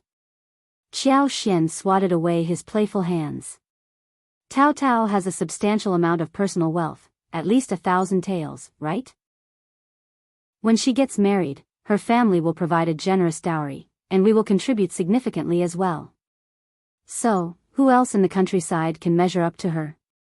Qiao Xian continued, "Furthermore, look at how skilled Tao Tao has become. She knows everything, especially when it comes to making lipstick. She has mastered the entire process. I only shared with her the ratio of beeswax and flower juice. Even after she marries, she should remain in control of this matter. However, she needs to be cautious about the family she marries into. What concerns me the most is whether her husband's family might attempt to secretly learn the process when they see the money involved, or even exploit it to harm Cao Cao. But if we forbid her from intervening in this matter because she's married, won't she feel miserable? Qiao Xian's decision to pass down the entire process to Cao Cao stemmed from her lack of trust in Ms. Su. Ms. Su and Yang Xiaoni were sisters-in-law, and if Yang Xiaoni were the one to inherit the knowledge, Ms. Su would become the sister-in-law. How could she accept that? Conflicts within the family were bound to arise. If you find any errors, ads pop up, ads redirect, broken links, non-standard content, etc., please let us know each report so we can fix it as soon as possible. Chapter 1059, Into Mountains. However, Ms. Su was different from Yang Xiaoni. Yang Xiaoni was stubborn and would listen to Qiao Xian, but not Ms. Su. After all, they were aware of the profitability of the lipstick business, even if they didn't have complete knowledge. If Ms. Su were to discover it, she might secretly inform her own family. Qiao Xian couldn't take such a risk. The two sisters-in-law decided not to disclose the information to anyone but Cao Cao. Moreover, Cao Cao was more intelligent than both of them, so she quickly grasped the concepts and performed exceptionally well. Most importantly, Cao Cao had a genuine passion for learning it herself. When Qiao Xian mentioned her plans to teach Cao Cao, the girl was thrilled to the point of almost jumping up. She couldn't sleep the entire night due to her excitement. Once she began learning, she displayed immense energy and meticulousness. Cao Cao possessed inherent intelligence that should not have gone to waste. Qiao Xian had no regrets about imparting this skill to her. After all, would it be beneficial for Cao Cao to spend her whole life solely engaged in farming, household chores, child-rearing, and catering to men's needs? The couple contemplated for a while and finally informed Ms. Fang that Cao Cao was only 16 years old, so she was still quite young. They suggested waiting for another 2 years or so. Should they continue searching within the next 2 years? Perhaps they would find a suitable candidate. If, within the next 2 years, they couldn't find an ideal match, they would settle for someone who met about 60% to 70% of their expectations.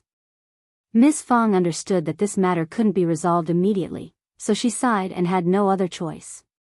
However, when Cao Cao learned about it, she blushed and secretly confided in Qiao Xian that she didn't want to get married so early. Hearing this, Qiao Xian took the opportunity to have a heart-to-heart conversation with her.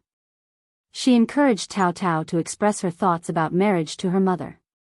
Regardless of the family in question, it was crucial for Cao Cao to genuinely like the potential match.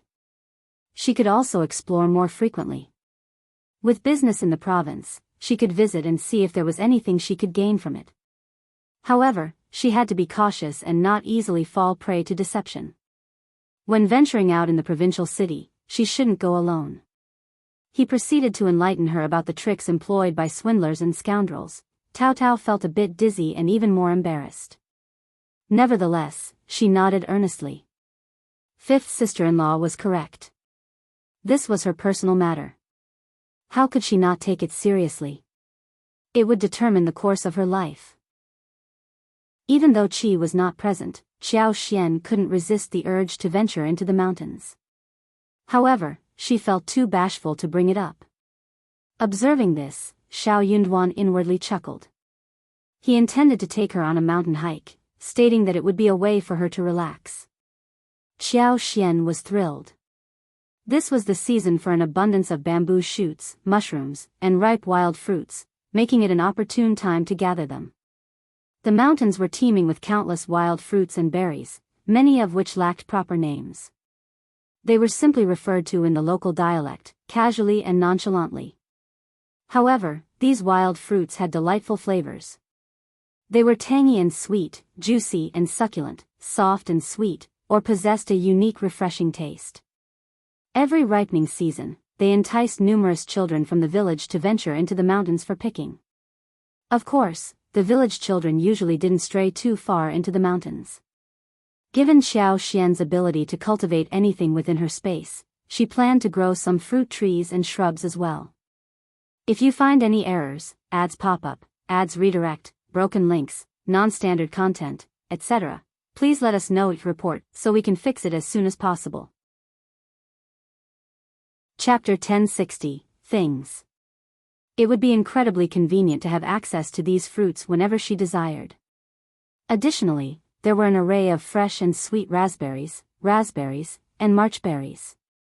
There were also ground twists, milk fruits, goat milk fruits, ground loquats, sour dates, glutinous rice noodles, cold rice lumps, and more.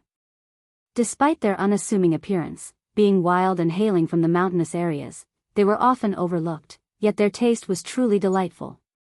Since she had the ability to cultivate within her space, why not take advantage of it? In the future, she could enjoy these fruits at any time and even bring them along. Just the thought of it filled her with joy. Qiao Xian pondered which excuse she should employ to venture into the mountains when Shao Yunduan brought it up. Although it was merely a hike, she would have the final say on the route once they entered the mountains. However, Shao Yunduan was no longer the same person he once was, so Miss Fong disagreed with his proposal. Nevertheless, witnessing Shao Yunduan's excitement, she realized how precious his return was. She didn't know when he would have the opportunity to return again, so she couldn't bear to turn him down. Thus, she instructed Shao Dalong, Shao Sanlang, Yang Xiaoni, Tao Tao, and others to accompany him and not venture too deep into the mountains or stay there for too long. Afterward, she hurriedly made her way back. She even contemplated enlisting a few young men from the village to accompany them. Xiao Xian sighed inwardly. Shao Yunduan found himself caught between laughter and tears. "Mom, you don't have to do this. I'm not that clueless. I grew up in the village and have been to the mountains countless times." "You're exaggerating." However, Ms. Fong insisted, "You're not the same as before. You're not the same as before. You used to stumble, but now you can't afford to stumble. What if something unfortunate happens?" No, I'm just being silly. It doesn't count." Shao Dalong and Shao Sanlang concurred with Ms. Fang's sentiments. She gazed at Shao Yunduan as if he were a delicate treasure. Qiao Xian couldn't contain her amusement any longer and playfully winked at Shao Yunduan. The young official, the hope of the entire village, truly lived up to his noble status. How could she possibly compare? In the end, despite Shao Yunduan's insistence, they decided against summoning the villagers. However, Shao Dalong, Shao Sanlang, Yang Xiaoni, and the others were required to accompany them and were prohibited from staying in the mountains for too long. Shao Yunduan had no choice but to agree. As they ventured into the mountains, Qiao Xian's spirits soared. She found delight in every corner and wore an unwavering smile. Tao Tao, Yang Xiaoni, and the others were equally joyous. "It's been so long since I last came here. I've missed it dearly." "You're absolutely right. It's a shame Qi isn't here. When Qi returns, fifth brother and fifth sister-in-law, you must come again with us." Laughter and conversation filled the air. They gathered wild bamboo shoots and collected an abundance of mushrooms. They also plucked ripe wild fruits and berries, savoring their flavors. Although they refrained from hunting wild animals, they found their experience to be immensely fulfilling. Qiao Xian snapped off branches of wild fruits and berries, placing them into her space. She had acquired everything she desired. Upon returning home, she planned to allocate time to neatly plant each item. The prospect left her feeling immensely satisfied. During this season, wild mushrooms were not particularly abundant, but there was an abundance of bamboo shoots in various sizes. Once blanched, the bamboo shoots would be shredded or cut into finger-length segments. Stir-fried with preserved vegetables and cured meat, they made for a truly exquisite delicacy. If you find any errors, ads pop up, ads redirect, broken links, non-standard content, etc., please let us know it report so we can fix it as soon as possible. Chapter 1061, That's My Feeling. The chestnut bamboo shoots were delicately sliced and used to make a refreshing soup, boasting a delightful sweetness.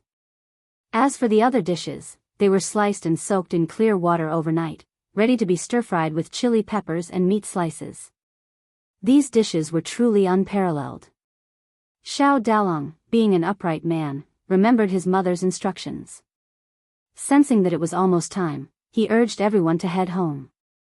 However, Qiao Xian, Shao Yinduan, and the others were not ready to leave. Since Yang Xiaoni and the rest rarely ventured into the mountains, they had become engrossed in gathering plants and were determined to fill their sacks and baskets. Occasionally, they startled pheasants and wild rabbits that were foraging in the grass and woods. Helplessly, they watched as the pheasants took flight, flapping their wings, and the wild rabbits swiftly vanished from sight. Sighs of regret filled the air. They finally understood why others envied them when they returned with a bountiful catch of wild animals. Such was the current sentiment.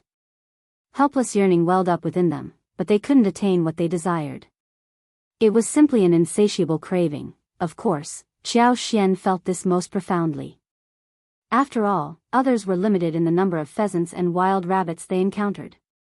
Unlike her, she had witnessed countless. There were not only pheasants and wild rabbits, but also hares, wild sheep, wild boars, and more. In the past, with Qi by her side, she could easily secure a successful hunt if she led the way. Once they had enjoyed themselves and amassed a fruitful harvest, they made their way back to the village. Miss Fong stood at the village entrance, eagerly awaiting their return. Upon seeing their joyous expressions, she held back her reproachful words. Never mind. She wouldn't dampen the mood this time, but she wouldn't allow it to happen again in the future.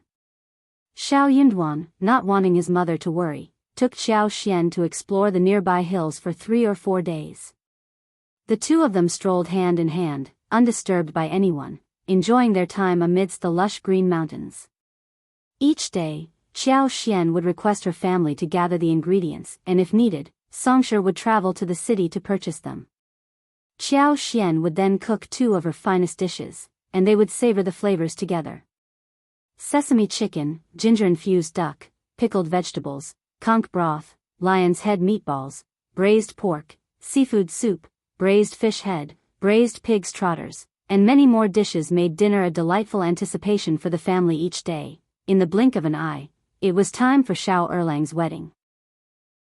Ms. Niu, being a playful character, had conveniently fallen ill 2 days prior, claiming she couldn't do anything and needed to stay in bed. Shao Erlang knew that his mother had reservations about his marriage to Mei Qing, so he attempted to ask her to handle the matter for him. However, Ms. Niu scolded him, saying, "You have a wife now and you've forgotten about your mother. I showered you with love for nothing. Can't you see that I'm unwell and unable to move? Do you expect me to take care of it for you? Do you want me to exhaust myself to death? If you really want me to handle it, fine. Why don't we change the date? We can reschedule it. Once I'm better, we can manage it together." Shao Erlang's expression darkened, and he fell silent. All right. Ms. Yen paid no mind to the situation. She had been in charge of most things from the beginning to the end. If there was something she didn't understand, she sought assistance from Miss Fong. Seeing Ms. Fang's willingness to help, the villagers enthusiastically lent their support, ensuring everything went smoothly. Since Ms. Niu insisted on feigning illness, they let her be. As the bride and groom were soon to be married again, there was no need to be overly fussy about the arrangements. In fact, they didn't bother with any elaborate preparations at all. If you find any errors, ads pop up, ads redirect, broken links, non-standard content, etc., please let us know your report so we can fix it as soon as possible.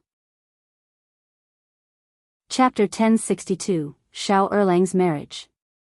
There were only about 10 tables set up for the wedding banquet, where their neighbors, close relatives, and friends were treated to a meal. Thus, on the day of the bridal escort, everything proceeded as usual. Ms. Niu was so furious that she didn't even make an appearance. Initially, Mei Qing felt a bit disgusted, but when Ms. Yen brought her dinner, she reassured her with a smile. "Cousin, no, second sister-in-law, let her be. Our mother-in-law has always been like this. The more she goes overboard, the guiltier second brother feels towards you, and that's a good thing. I don't believe we can't handle her. Ms. Yen winked at her, and Mei Qing smiled back, feeling much better. Even if Shao Erlang couldn't handle the situation, he would undoubtedly feel remorseful after being mistreated today, making it easier to deal with Ms. Niu. Mei Qing firmly held Ms. Yan's hands and sighed, saying, "Jiao Jiao, you and I are family now. I will never forget your kindness. Let's live a good life from now on." Ms. Yen understood that Mei Qing was referring to her own family, so she replied with a smile, "Sister-in-law, don't say that. There is no need to mention kindness. Honestly, if second brother were to marry someone else, why shouldn't it be you, sister-in-law? We're already familiar with each other, aren't we?" "That's true." The two of them exchanged smiles and glanced at each other. Even though Ms. Niu was ill and absent, it didn't impact the overall situation. Second marriages were not highly valued to begin with, so Mei Qing didn't feel too aggrieved. Even if others gossiped, their words held limited weight. Mei Qing was no longer the naive and ignorant young lady from her teenage years. She regarded her dignity with great seriousness and paid no heed to gossip. Initially, she thought she would spend the rest of her life as a widow, living cautiously under the care of her brothers, sisters-in-law, and nephews. Although they didn't despise her, their fondness for her was limited. She had to tread carefully each day, enduring inevitable hardships. Even if Mei Qing were to find another family to marry, it was unlikely that she would have a good match. At best, it would be a compromise. Unexpectedly, she had managed to secure such a favorable marriage. Even if her mother-in-law feigned illness and skipped the wedding banquet, Mei Qing had no objections. At this point, Mei Qing could officially be considered a member of the second branch of the family. Ms. Niu was indeed a troublemaker. Mei Qing could endure it, but the more she endured, the more arrogant Ms. Niu became. Then one day, Shao Erlang saw Ms. Niu kneeling in the yard as a form of punishment. Shao Erlang was furious. He looked at the wounds on Mei Qing's hands and demanded to know how Ms. Niu had treated her so poorly. Ms. Yen refused to disclose the details, but she hinted at Shao Erlang to ask his own children. Ms. Niu had influenced them not to like Mei Qing either, so when they heard their father's question, they complained bitterly. However, they were just children and lacked shrewdness. Shao Erlang managed to coax them with a few words. Shao Wan even shared with Shao Erlang how her grandmother had punished her stepmother, further fueling Shao Erlang's fury. He insisted on splitting up the family that very day. Ms. Yen was delighted. It would be wonderful if they could indeed separate. Ms. Niu resisted, but she dared not mistreat Mei Qing any longer. Shao Erlang warned that if he discovered any mistreatment again, they would definitely go their separate ways. As the eldest son, Shao Erlang had lived with Ms. Niu and his younger brother after the separation. However, if they were to separate now, Mei Qing would become the mistress of the family, which would bring about a significant change. If you find any errors, ads pop up, ads redirect, broken links, non-standard content, etc., please let us know your report so we can fix it as soon as possible. Chapter 1063, Dodging. They also requested that Shao Erlang teach them a lesson. Ms. Niu was forbidden from interfering any further, so they asked Mei Qing to discipline them. If they dared to be rude again, they would report it to him, and he would take appropriate action. Shao Wan and Shao Xianwen were still young and, after being frightened by their biological father, they didn't even dare to cry, let alone cause trouble. Mei Qing may not have been particularly fond of them, but she knew she had to treat them well. After all, they were Shao Erlang's eldest son and daughter. If Shao Erlang found out that she mistreated them, she wouldn't be able to stay in the family. If she were to get divorced and return to her maternal family, it was doubtful if she would even be welcomed there anymore. Mei Qing and Ms. Yen, being cousins and sisters-in-law, had a good relationship and could stand up to Ms. Niu, their mother-in-law. It became difficult for Ms. Niu to cause trouble and create conflicts all day long. She couldn't even manage her own affairs, let alone find fault with others. That would come later, once Qiao Xian and Shao Yunduan had already moved to the capital. On Mei Qing's wedding day, Ms. Fang and her daughter-in-law also attended the wedding banquet. Thanks to Shao Yunduan, Ms. Fong was in the spotlight. Whether they knew each other or not, people approached her to greet and exchange pleasantries. Even Ms. Su and Yang Xiaoni were surrounded by an enthusiastic crowd. Where was Qiao Xian? Miss Fong had asked her to leave after making an appearance. If she were here, even more people would be vying for her attention. Qiao Xian was happy to step aside. As for Tao Tao, she didn't appear at all. As for the male guests, Shao Yunduan only approached them once they were seated. Although they were not close relatives, they were still from the same community, so it would have been inappropriate for them not to attend. Ms. Niu was too sick to attend, otherwise, she would have been disgusted. But even if she felt disgusted, she couldn't drive away the first section of the family. It would be giving the second section of the family face by coming. If they didn't come, it would be even more embarrassing for the second section of the family in the future. Ms. Niu was right. One should never hit a smiling person. Miss Fong agreed with a smile. As long as she came forward to greet them, she could chat with anyone, whether she knew them or not. As time went on, Ms. Fong started to feel annoyed, but she had to tolerate it. In her daily life, she had argued with the head of the family quite a bit. No one was allowed to be arrogant or look down on others, including her. Unexpectedly, as she spoke those words, some people felt that something was amiss, seeing that Ms. Fong was so amicable. Ms. Niu's cousin, Ms. Niu Sr., had been sitting next to Ms. Fong with a smile since she arrived. Somehow, upon hearing that Shao Yunduan had been appointed as an official in the capital, she said with a smile, "Old Master Primus is so far away from the capital, and it's not good to have no one from our place. Mr. Primus, don't forget the customs of your hometown." Ms. Fong was taken aback and responded with a smile, "My fifth son is not that kind of person. He will never forget his roots." "I'm not forgetting my roots.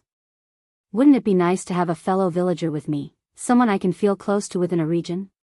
Seeing Ms. Fong looking at her, Ms. Niu Sr. grew excited and said with a smile, "My daughter is only 16 years old this year, and she's beautiful, well-mannered, and hard-working. Sister-in-law, all you have to do is give your approval and let her come to your house tomorrow. If you find any errors, ads pop up, ads redirect, broken links, non-standard content, etc., please let us know each report so we can fix it as soon as possible." Chapter 1064, Targeted. It is indeed a blessing for her to have the opportunity to follow Mr. Primus and take care of him. It doesn't matter whether she becomes the second or third section of the family. Sister-in-law, you're a practical person, and Mr. Primus is also kind-hearted. He would never mistreat her. When my youngest daughter was little, a traveling Taoist priest even bestowed his fortune upon her. He said that she would encounter a benefactor in her life and would surely have a noble son in the future. She will be blessed abundantly. Ha, sister-in-law, look, this is not what she should be doing. Speaking of nobles, who could be more distinguished than the Primus? Ms. Niu Sr. didn't believe that Ms. Fong wouldn't be concerned about the Primus child since his wife hadn't given birth yet. Her daughter was blessed and leading a good life. Ms. Niu Sr. wasn't worried that she wouldn't be enticed. Ms. Niu Sr. felt quite proud. Surprisingly, Ms. Niu Sr. wasn't the only visitor to Ms. Fong today. Everyone witnessed how the Shao family transformed from an ordinary farming family into an illustrious one.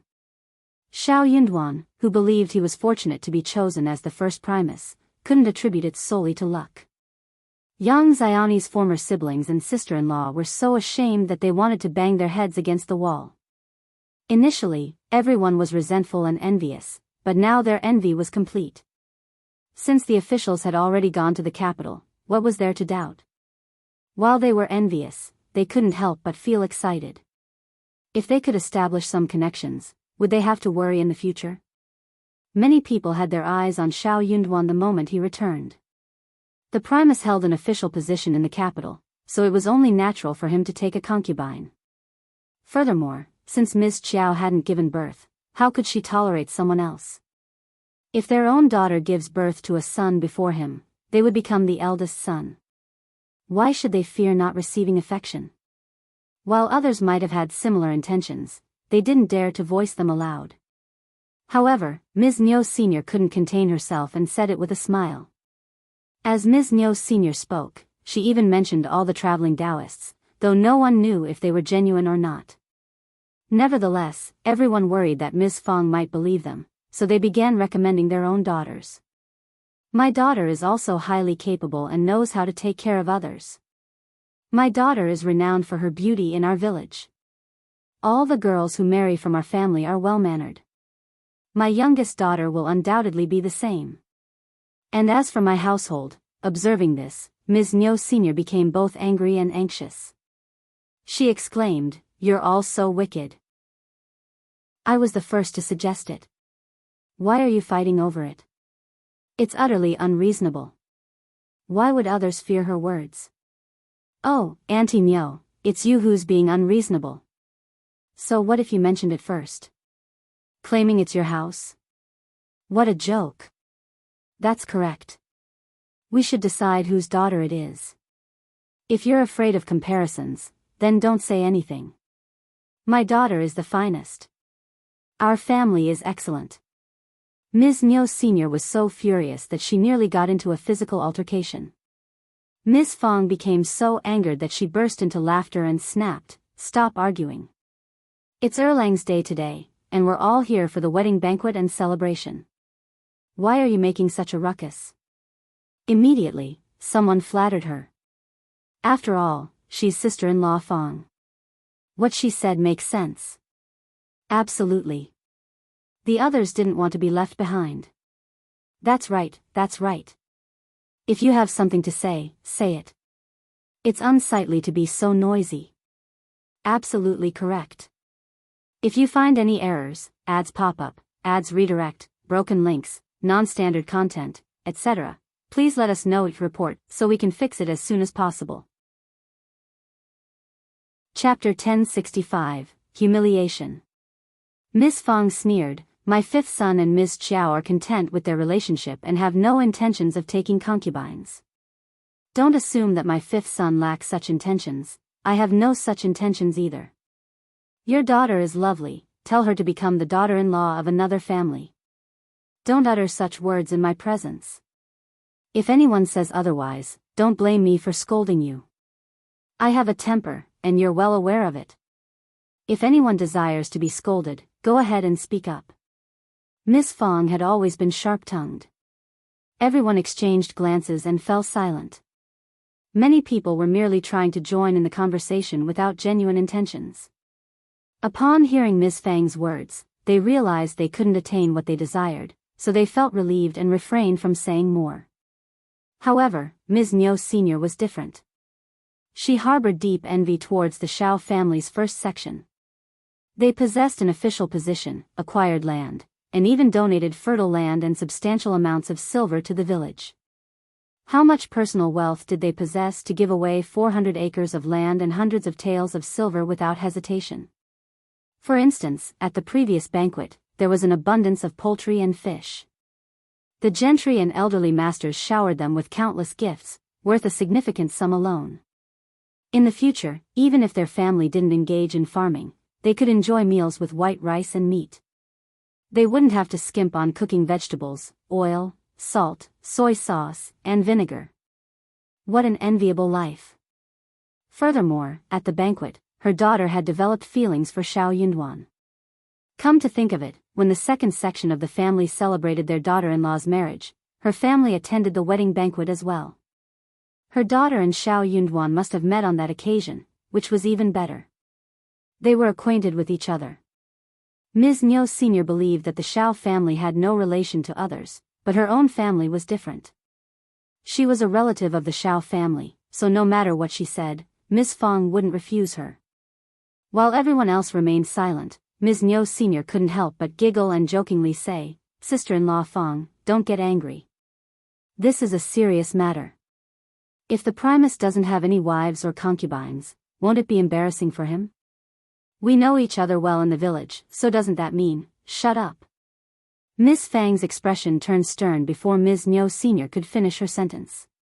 She sneered, "If you want your daughter to become someone's concubine, there might be someone willing to have her. Don't say such things to me. I don't want her. Embarrassment washed over Ms. Niu Sr., her face alternating between red and white. Angered, she retorted, "Sister-in-law, you're being too dismissive. Don't think so highly of yourself. Will the primus never take a concubine in his entire life?" Ms. Fong replied firmly, "That's right, he will never take a concubine in his entire life. My fifth son is not the kind of person who forgets his roots or his identity after becoming the primus. Why should he take a concubine?" Gritting her teeth, Ms. Niu Sr. warned, "Sister-in-law, remember what you've said. Don't contradict yourself in the future." Ms. Fong reassured, "Don't worry, I won't." Ms. Niu Sr. sneered, What if Ms. Niu Sr. didn't dare to voice her thoughts about Xiao Xian not giving birth, so she abruptly stood up and left. Despite her anger, she remained rational. If she dared to utter those words, Ms. Fong would definitely slap her. And she certainly didn't dare to retaliate. Ms. Fong cast a disdainful glance at her departing figure. What nonsense. If you find any errors, ads pop up, ads redirect, broken links, non-standard content, etc., please let us know your report so we can fix it as soon as possible. Chapter 1066, Rejection. Ms. Yen happened to come over and greeted her with a smile. Everyone let out a sigh of relief and forgot about the matter. Ms. Niu Sr. was humiliated in front of everyone, so who would dare to talk about it? They didn't even dare to do so anymore. But some people did not give up and went to Ms. Fong in private to boast about their daughter, saying that they could bring their daughter to show Ms. Fong, so it was fine if Ms. Fong was not satisfied. Ms. Fong turned them all down. She did not have such thoughts at all. Why was she looking at his daughter? How wicked. Shao Yinduan had told her in detail that although he was an official in the capital, he was just a minor official. A minor official like him had at least 1,000 people in the capital, so it was nothing. She was even less arrogant. It was still too early for her son to go further in the future. Qiao Xian knew about it too, so she took Shao Yinduan's hand and sobbed. Do you think I didn't give birth to a son or a daughter for you? Look, so many people feel that you've suffered and are rushing to give you a new wife. Shao Yinduan was caught between laughter and tears as he comforted her with his arms around her. We don't care about anyone else, but you can care about me. I don't know how to do that. Besides, we have only been married for a short time, so we don't have any children yet. Don't let one's imagination run wild. Qiao Xian got teary-eyed and grabbed the chink in one's armor. What if we have been married for 2 or 3 years and have no children? Then you are going to take concubines and make me angry? No, no, no. Of course not. I think that's what you meant earlier, absolutely not. Shao Yinduan kissed her face, lips, eyebrows, and refused to let go. You are my wife, so of course I only want you. What if we don't have any children in the future? Don't talk nonsense. Shao Yinduan covered her mouth. There will not be any. Qiao Xian was not convinced. What if? There's no what if. Bah. Qiao Xian was not convinced. What if? What if? That was not something that could be controlled by human power. What if?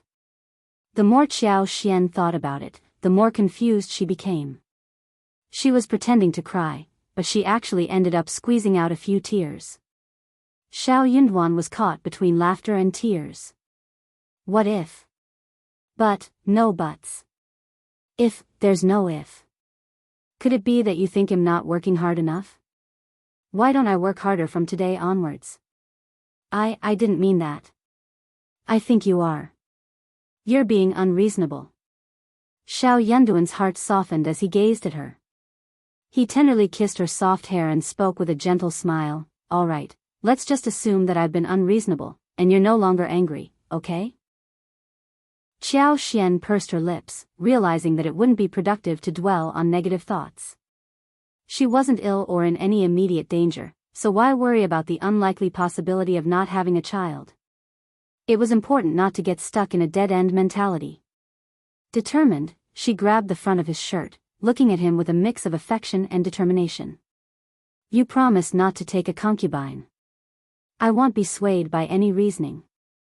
If you can't keep that promise, I won't stay. She meant it. She was prepared to end their relationship if necessary. Xiao Yunduan felt a sense of relief and nodded without hesitation. I understand. He truly did understand. He didn't dare to provoke her further. Qiao Xian's face lit up with a smile. However, Xiao Yunduan sensed that he needed to address Qiao Xian's concerns about the future. He wanted to help her let go of her worries about the what-ifs. And so, he decided to put extra effort into their physical intimacy, hoping to prove to Qiao Xian that her fears were unfounded. He wanted to show her that there was no reason for her to worry about the what-if scenarios she imagined. If you find any errors, ads pop up, ads redirect, broken links, non-standard content, etc., please let us know each report so we can fix it as soon as possible. Chapter 1067, Leaving Home. Qiao Xian fought back tears, struggling with conflicting emotions and contemplating self-sabotage. The joyful days they had spent together seemed to have vanished in an instant, and now it was time for Qiao Xian and Xiao Yunduan to return to the capital. Despite Ms. Fang's reluctance, she had to bid them farewell with a forced smile. Qiao Xian assured Xiao Yunduan that she would return before the new year, bringing some relief to her family. However, he wouldn't be able to come back for the time being. This reassured them. Under the cover of dawn, Xiao Yunduan and Qiao Xian left Shouting Village. They avoided the land officer and the elders, as neither of them desired such a heartbreaking scene. After exchanging pleasantries with County Magistrate Yu in the county city, they continued their journey to the provincial capital accompanied by the original honor guard. As the sun set, they entered the city. The honor guard settled in the local post house, while Qiao Xian and Xiao Yunduan made their way to the Yuezheng family residence. First Madame greeted them with joy. She had already arranged for the yard to be cleaned, allowing them to move in immediately. Yuezheng Shao smiled and said, "The fruit saplings were just brought back 2 days ago, so I anticipated that you would arrive in the next couple of days. The seedlings are stored in the cellar, and someone waters their roots every morning. I'm skeptical, though. Can they really be successfully planted?" Yuezheng Shao had his doubts. Qiao Xian half-truthfully smiled at him and replied, "Of course. To be honest, after numerous experiments, I've developed something that aids in crop growth. However, the process is quite complex. I read about the delectable southern fruits in books, so I prepared in advance. Now, I can finally put them to use. I'm confident they'll work well with dragon fruits and papayas, but I'm uncertain about the longan fruits, lychees, mangoes, and so on. If they prove to be effective, we'll have a bountiful harvest of fruits next year. I guarantee they'll be highly sought after in this region." Qiao Xian anticipated that people would take notice if she successfully grew plants that were seemingly impossible to cultivate. She had been pondering how to explain her methods. Nevertheless, that was all she would reveal. If someone of high status pressured her into divulging the prescription, she would comply. However, she couldn't guarantee their success. There were no certainties in such matters. Besides, there was a saying, "The master paves the way, but each cultivates their own." This principle applied to all industries. One couldn't expect to master something simply by learning about it. If it were that easy, scholars would effortlessly pass the intermediate exams, which was far from reality. Yuezheng Shao didn't doubt Qiao Xian's words, sharing the same mindset. He smiled and said, "Sister-in-law has never failed before, and she won't fail this time. I can't wait to taste the lychees and longan next year." They both laughed as they spoke. The following day, Xiao Yunduan sent letters to the Xia family, the magistrate, and a few local scholars. He then accompanied Xiao Xian to the mountainside to observe the tree planting process. Yuezheng Shao and Xie Jingrong joined them to witness the spectacle. The shipment included 5 types of fruit trees, longan, lychee, mango, grapefruit, and citrus, each with several different varieties. They followed Xiao Xian's meticulous plan and planted everything accordingly. Additionally, there were other fruits like egg fruits, pineapple honey, passion fruits, and mountain bamboo. If you find any errors, ads pop up, ads redirect, broken links, non-standard content, etc., please let us know each report so we can fix it as soon as possible. Chapter 1068, Fruit Planting. There were even wampies and Japanese raisin trees among the assortment. Xiao's men demonstrated great professionalism. Not only were the trees planted on the mountainside, but Xianxia's space was also utilized. Due to the limited time, they hired numerous workers to assist with planting the fruit saplings this time. Their goal was to complete the planting within 3 days. Observing that the dragon fruits and papayas were ripe, Xian harvested some and shared them with the Xia family, the magistrate, and first madam. They tasted the fruits in a nonchalant manner, appreciating their flavors with casual indifference. The flesh of the fire dragon fruit was thick, sweet, and juicy. The papaya flesh was vibrant, plump, soft, and sweet. These were rare and precious fruits, ensuring that they could be sold at a good price without any concerns. Moreover, these 2 fruits were excellent ingredients for fruit tea and dessert beverages. Their combinations allowed for innovative creations. Xian visited a few stores to experiment with different recipes, which invigorated and enlightened her. She came up with a few new variations. Shao helped Xian find several managers and assistants. This time, Xian and Shao Yunduan took the opportunity to meet and interview the candidates, ensuring they made the right choices. After a thorough selection process, they settled on Steward Zhou and Steward Bai as the stewards, along with a total of 23 servants among the 3 waiters. Following that, they planned to construct a farmhouse on the flat ground at the foot of the orchard, providing accommodation for the staff. This would establish a proper industry. With Shao and First Madam's support, Xian felt reassured. Time was limited, so they stayed in the provincial city for 4 days before preparing to depart. If all went smoothly, they would reach the capital in early August. When they arrived in the capital, they would officially embark on Shao Yunduan's career as an official. They approached the future with a calm mindset, taking it one step at a time. Shao Yunduan wasn't overly fixated on becoming an official. While it would be ideal if he succeeded, he was also prepared to accept a different path if necessary. Throughout the journey, they mostly admired the scenery along the way, occasionally discussing their plans. During their overnight stays, they found time to explore and savor the local delicacies. Their journey back to the capital was remarkably smooth. They arrived in the bustling city on the 2nd day of August. The streets were filled with people, and a festive atmosphere permeated the air. The shops showcased revolving doors, hanging musical chairs, and colorful decorations, creating a vibrant and beautiful scene. Mooncakes were in abundance, and shop assistants loudly called out to attract customers. Before entering the city, Xian distributed red packets to the honor guards, who expressed heartfelt gratitude and bid them farewell courteously. Xian, Shao Yunduan, Songshi, Xia, and Qiao returned to their mansion. As they opened the door and stepped inside, Xian and Shao Yunduan exchanged smiles. They were back, and they couldn't help but wonder how they would feel when they had to leave the capital again.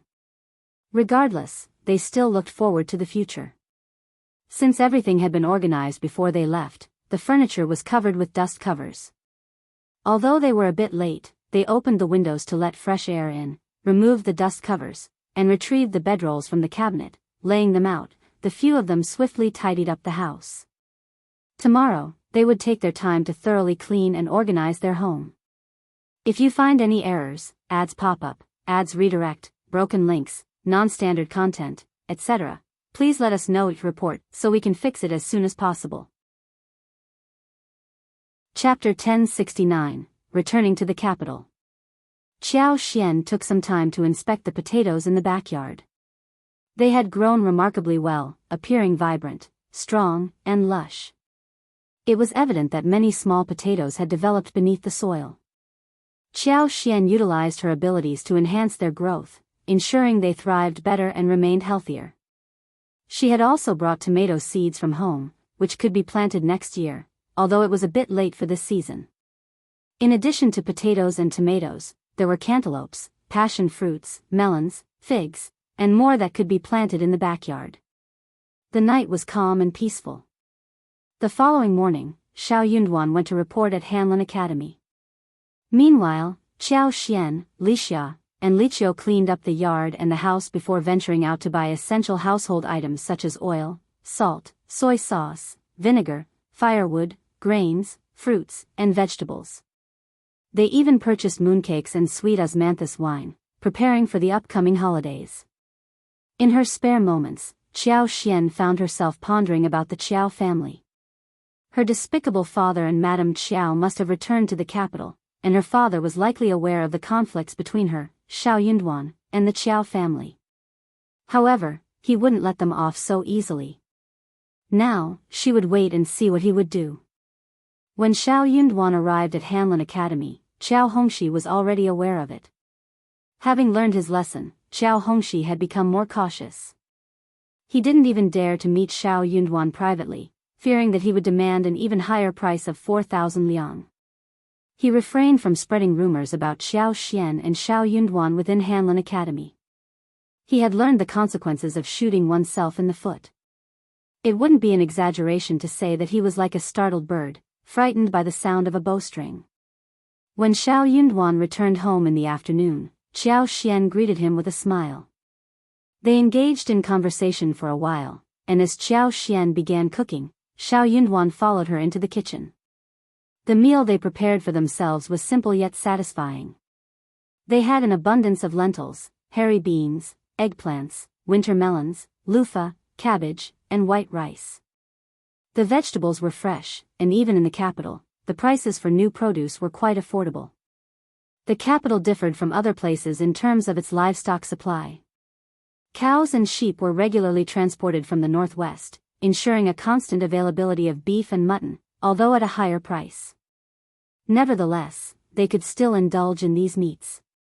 Qiao Xian sliced the beef and stir-fried it with shredded vegetables, creating a delicious and savory dish.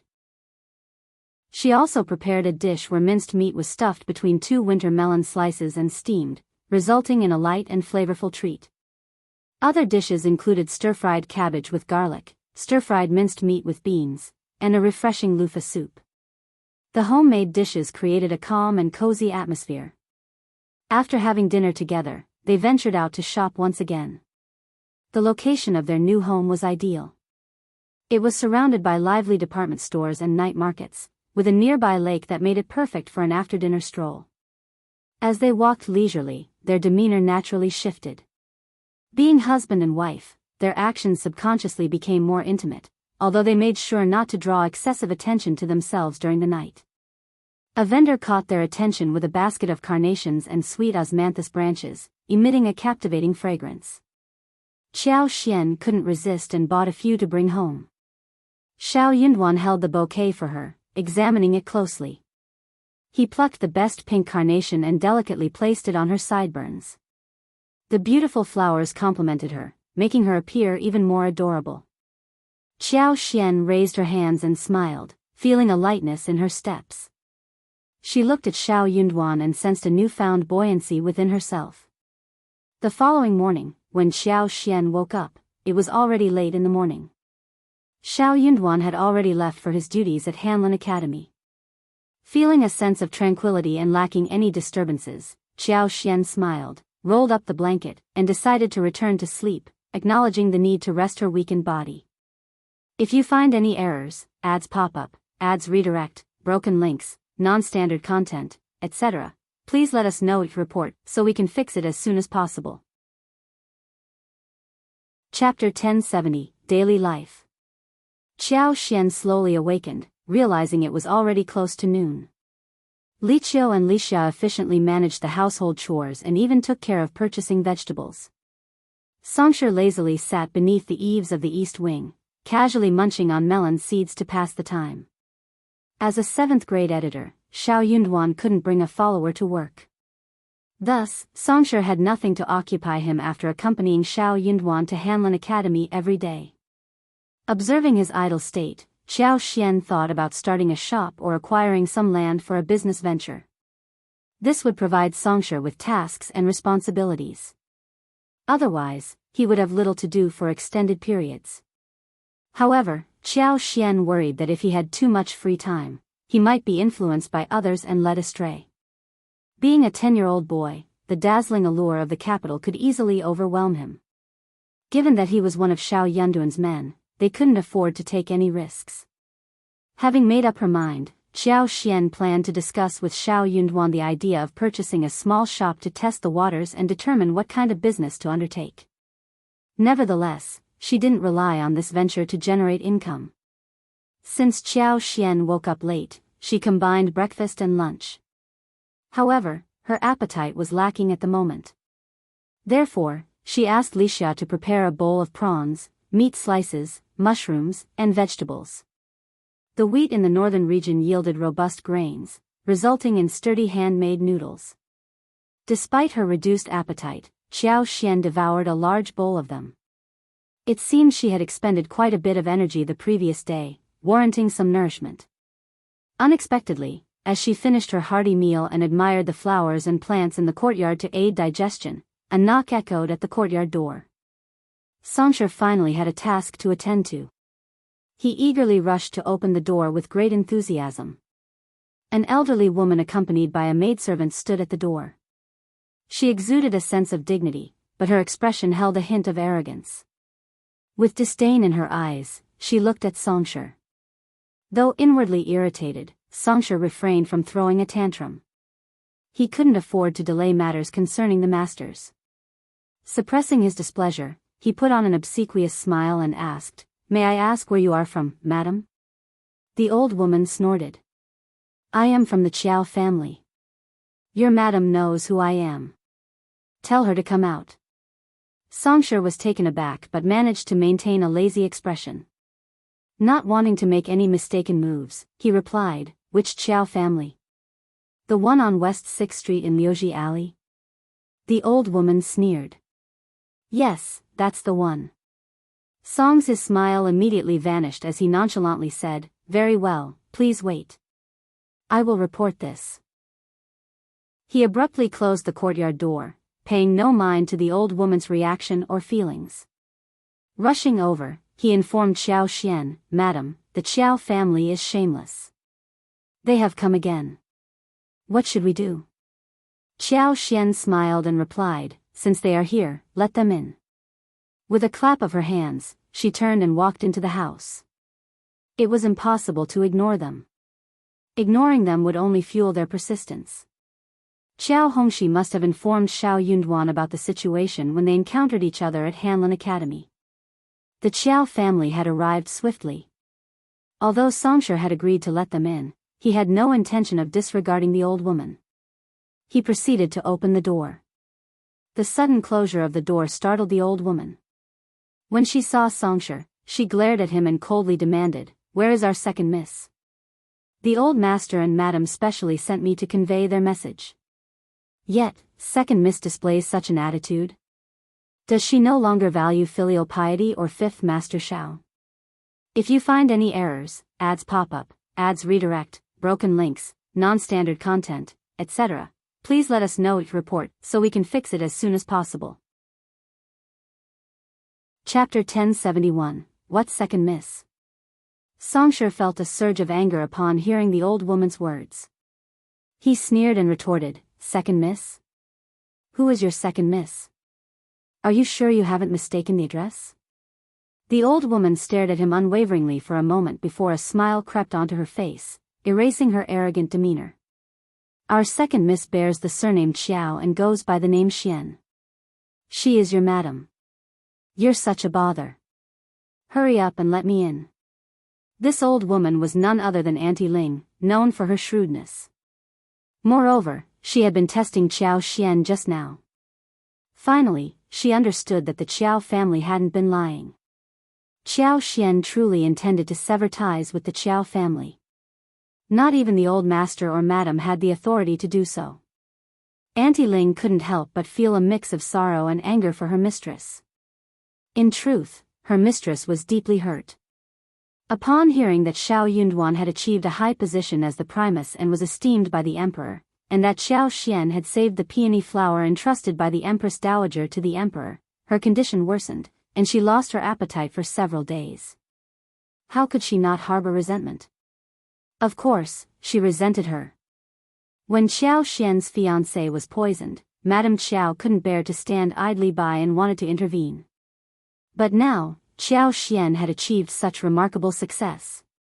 What had Madame Qiao stirred up before? It would have been better if she hadn't stirred anything up at all. That would have meant granting Qiao Xian a bright future, and Madame Qiao was fortunate not to have choked on her own blood. Now, hearing that the main household had severed all ties with them, Madame Qiao couldn't even put on airs in front of Qiao Xian anymore. Auntie Ling had personally witnessed how Qiao Xian and the others managed to afford a decent house in the capital shortly after their arrival. Although it was small, it was well maintained and situated in a good location, intensifying her distress even further. This second miss was truly flourishing. Not everyone could afford a house in the capital, even if one became an official. Auntie Ling had to admit that, with his meager official salary, Shao Yunduan wouldn't be able to afford a house in the capital for another 20 years.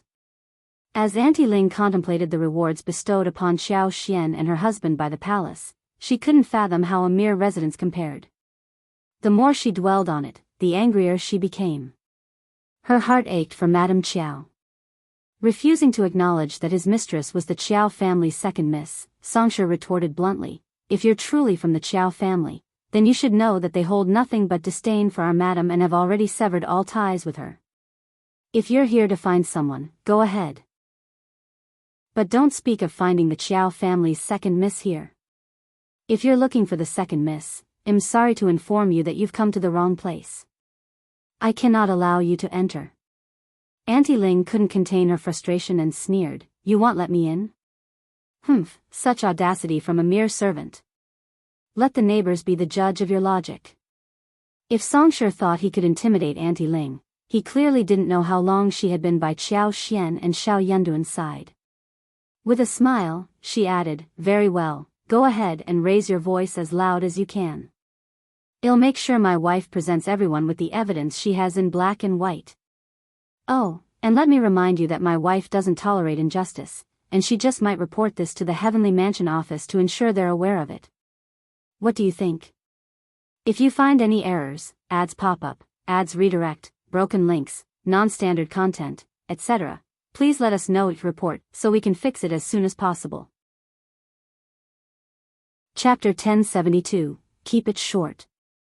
A complaint against my fifth master's filial piety was brought before the emperor by an imperial censor, but it was swiftly dismissed by the emperor. "Were you aware of that?" "Hee," Xianxia remarked. Auntie Ling was left speechless. She inwardly cursed the cunning girl and the sly servant. She didn't know where they found such crafty individuals. Auntie Ling dared not cause a scene. Shamelessness seemed to run in both her and the Qiao family. The Qiao family was undoubtedly at fault. Well, it couldn't be said that the entire Qiao family was at fault, but the members of the main household were simply unaware of the wickedness of Qiao Xian and Shao Yunduan. They had fallen into their trap. Auntie Ling, being resourceful, suppressed her anger and maintained a serious expression. "I am here to visit your madam." Xianxia continued smiling. "Why didn't you say so earlier?" Auntie Ling, with Yuzan by her side, Auntie Ling entered, catching sight of Qiao Xian, who greeted them with a smile. They were all friends of Madame Qiao. This time, Auntie Ling didn't dare to take it too seriously. She bowed to Qiao Xian and Yuzan. "Greetings, second miss." Qiao Xian glanced at her and sneered, "Second miss? Who are you calling? If you're searching for the second miss, you've come to the wrong door. Xianxia, please escort our guest out." Auntie Ling felt suffocated. It seemed that everyone in the Shao family shared the same temperament. "Greetings to Mrs. Shao." Qiao Xian responded curtly, "Very well. Why are you here? Get to the point." Since arriving at her own residence, Auntie Ling's mood had been disrupted. She no longer had the inclination for small talk. So, Auntie Ling spoke straightforwardly, "Mrs. Shao, you're aware of it, right? Third Master and Third Madam have returned to the capital, and what they did to you doesn't count. They are unaware of the truth and acting out of anger. Mrs. Shao, don't feel aggrieved. Third Master and Third Madam will provide you with an explanation. Mrs. Shao, please come back home with me. We are family, and there shouldn't be such distance between us. You are the biological daughter of Third Master, and it doesn't reflect well for him to disown his own daughter and parents. Mrs. Shao, are you not afraid of being looked down upon and tarnishing your son-in-law's reputation? Xiao listened quietly and responded with a smile. This document bears the signatures of your Third Master's mother and 2 brothers. What's this? Your Third Master refuses to acknowledge it? That is unfilial. Don't be so shameless in front of me. I'm not falling for it. Don't you understand? If my husband hadn't achieved the position of intermediate primus and gained the Emperor's favor, if I hadn't made contributions and received rewards from the Emperor and the palace, would your Third Master and Third Madam have approached me for acknowledgement? Or would they have preferred to keep their distance, fearing that we would take advantage of them? When Xiao pointed out the truth, Auntie Ling couldn't help but feel a sense of embarrassment. What Mrs. Shao said is what? Isn't it the truth? Xiao's expression turned stern as she sneered. I'm extending you some courtesy, so why are you putting on airs in front of me? Go back and tell them that the slap I endured was not without consequences. Do they really want me to come back? Fine, I'll return and demand that Xiao Hongxi publicly apologize and have your old master's 2 brothers apologize to me as well. And resolve the matter with the Tian family for me too. Xiao Hongxi still owes us 4,000 liang, so tell him to pay up. If you find any errors, ads pop up, ads redirect, broken links, non-standard content, etc., please let us know each report so we can fix it as soon as possible. Chapter 1073, Guilty. Auntie Ling grew increasingly annoyed by Xiao's words. Why are you doing this? Xiao sneered, you've already done it, so why are you suddenly afraid of me? When did you become so timid? That's not like Madame Qiao.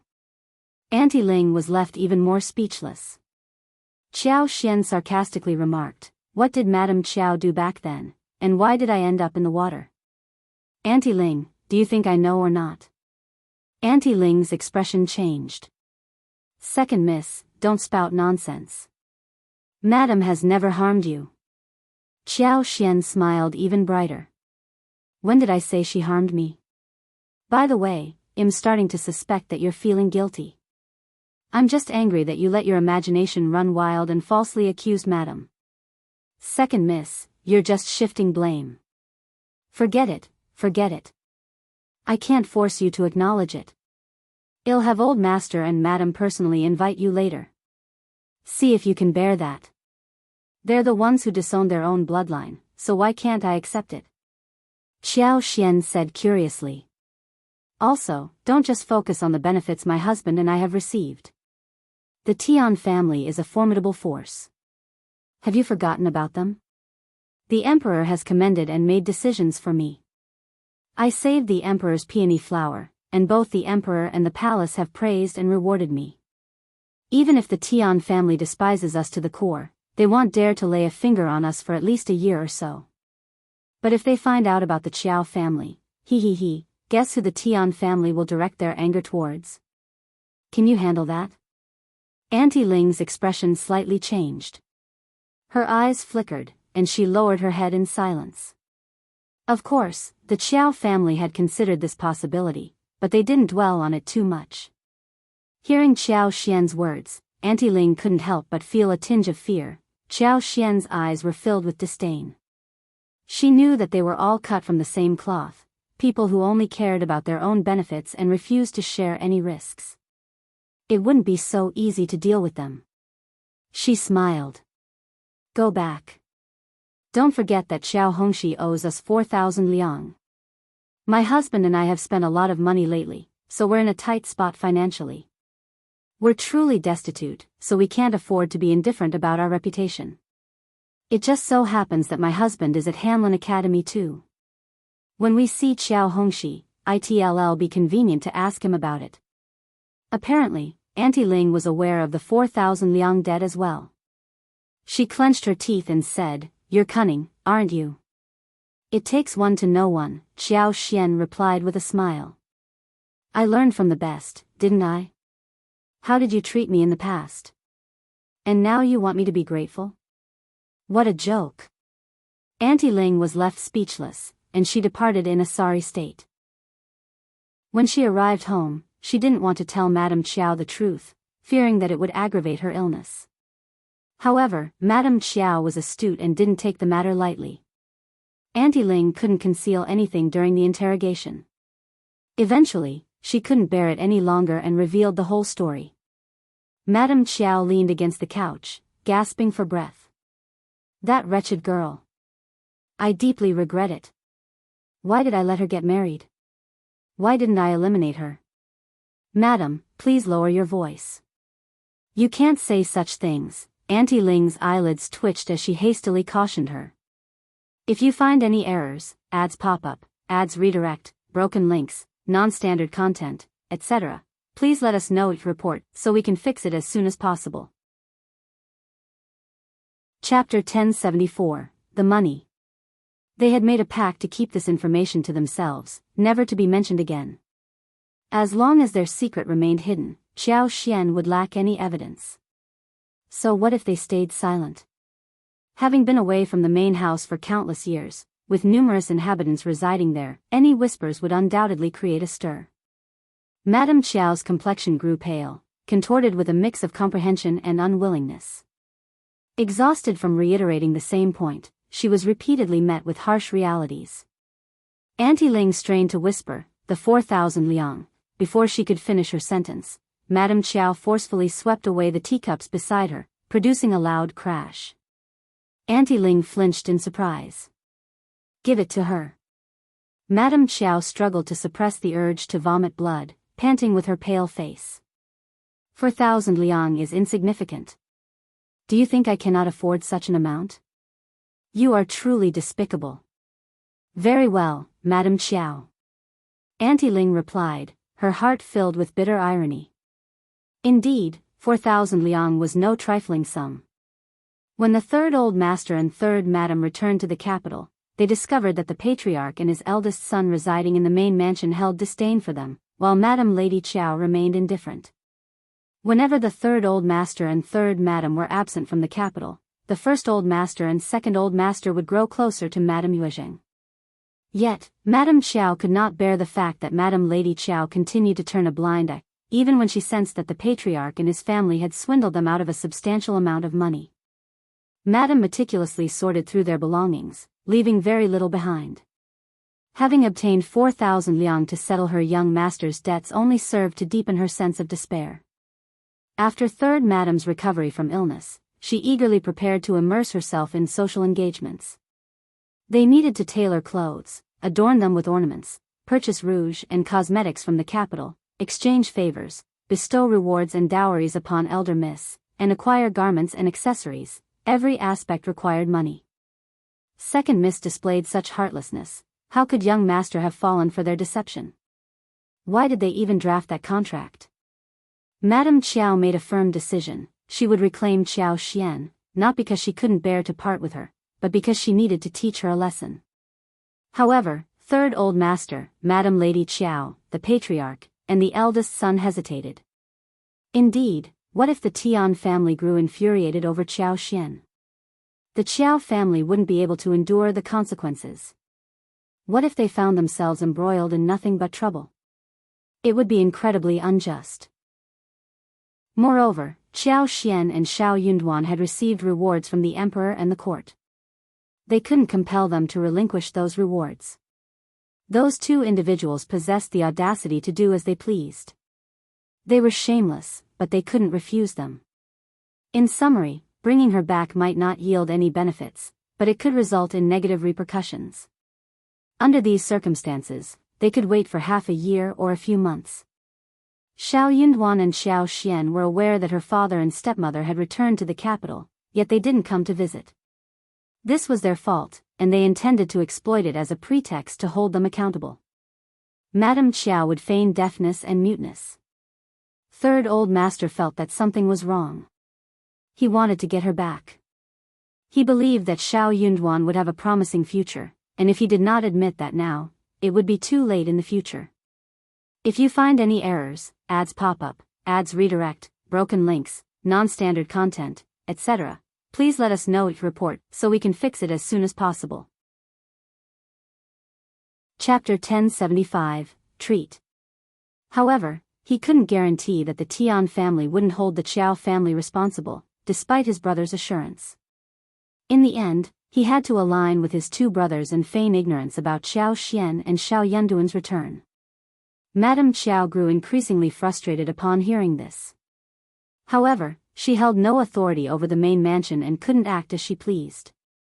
Even though she was the mistress at the Qiao family's mansion in the capital, she was the most unfamiliar and powerless mistress. No one cared about her opinions. The following day, Auntie Ling returned the 4,000 liang to Qiao Xian. That night, when Shao Yunduan returned home, Qiao Xian greeted him with a smile. "Let's skip dinner tonight and celebrate at a fine restaurant." Shao Yunduan chuckled. "Darling, you have excellent taste. We've stumbled upon a windfall, and we should celebrate." Thus, the two of them, accompanied by Wuxia, Qiao, and Xianxia, headed to a pavilion renowned for its roasted whole lamb and bull head meat. They had a splendid time, spending 200 liang without feeling like they had splurged. After all, the money was acquired effortlessly. Qiao Xian astutely understood that the Qiao family had chosen not to respond to Auntie Ling's visit. With a hint of disdain, she remarked to Shao Yunduan, "Darling, the Tian family remains silent whenever we mention them. They have unknowingly done us a tremendous favor." Shao Yunduan smiled, intentionally avoiding any mention of the Tian family. He had no intention of bringing up the Tian family. After pondering for a moment, he spoke slowly, "However, they can't have everything their way. I should treat Xiao Hongxi and his colleagues from the Hanlin Academy to a meal." Qiao Xian blinked, perplexed by Shao Yunduan's words. "What do you mean?" Shao Yunduan smiled, turning to Qiao Xian, whose eyes glistened with excitement. She beamed, "Darling, you know how to treat your colleagues to a lavish feast. Let's go to an even better restaurant, without worrying about saving money. We can't possibly spend all 4,000 liang." Shao Yunduan laughed. "Darling, you're absolutely right. Indeed, 4,000 liang was far more than Xiao Hongxi could handle. It would surely make him feel overwhelmed." The next day, Shao Yunduan courteously informed his colleagues and selected members of the Hanlin Academy about his plan to treat them to a meal. He invited over 20 individuals and reserved a large private room, spacious enough to accommodate 2 tables. Shao Yunduan chose Xianxia Restaurant, an upscale establishment in the intermediate range. A sumptuous banquet at a single table cost around 100 liang, excluding drinks. Most of the Hanlin students were financially strapped, unable to afford meat on a daily basis. Some could only afford porridge, pickles, and steamed buns by the end of the month. The idea of dining at a restaurant like Qianxia was beyond their wildest dreams. Even when invited by colleagues, they would typically settle for small budget-friendly hotels where a meal cost 2 or 3 liang. The majority had never experienced dining at a place like Qianxia Restaurant. When Shao Yunduan announced his intention to treat everyone at the restaurant, excitement surged through the crowd, instantly endearing him to them. No one complained about Shao Yunduan's proposal. Having recently received a reward from the court before returning to his hometown to pay respects to his ancestors, Shao Yunduan had amassed a considerable sum of money. It was only fitting that he used it for this purpose.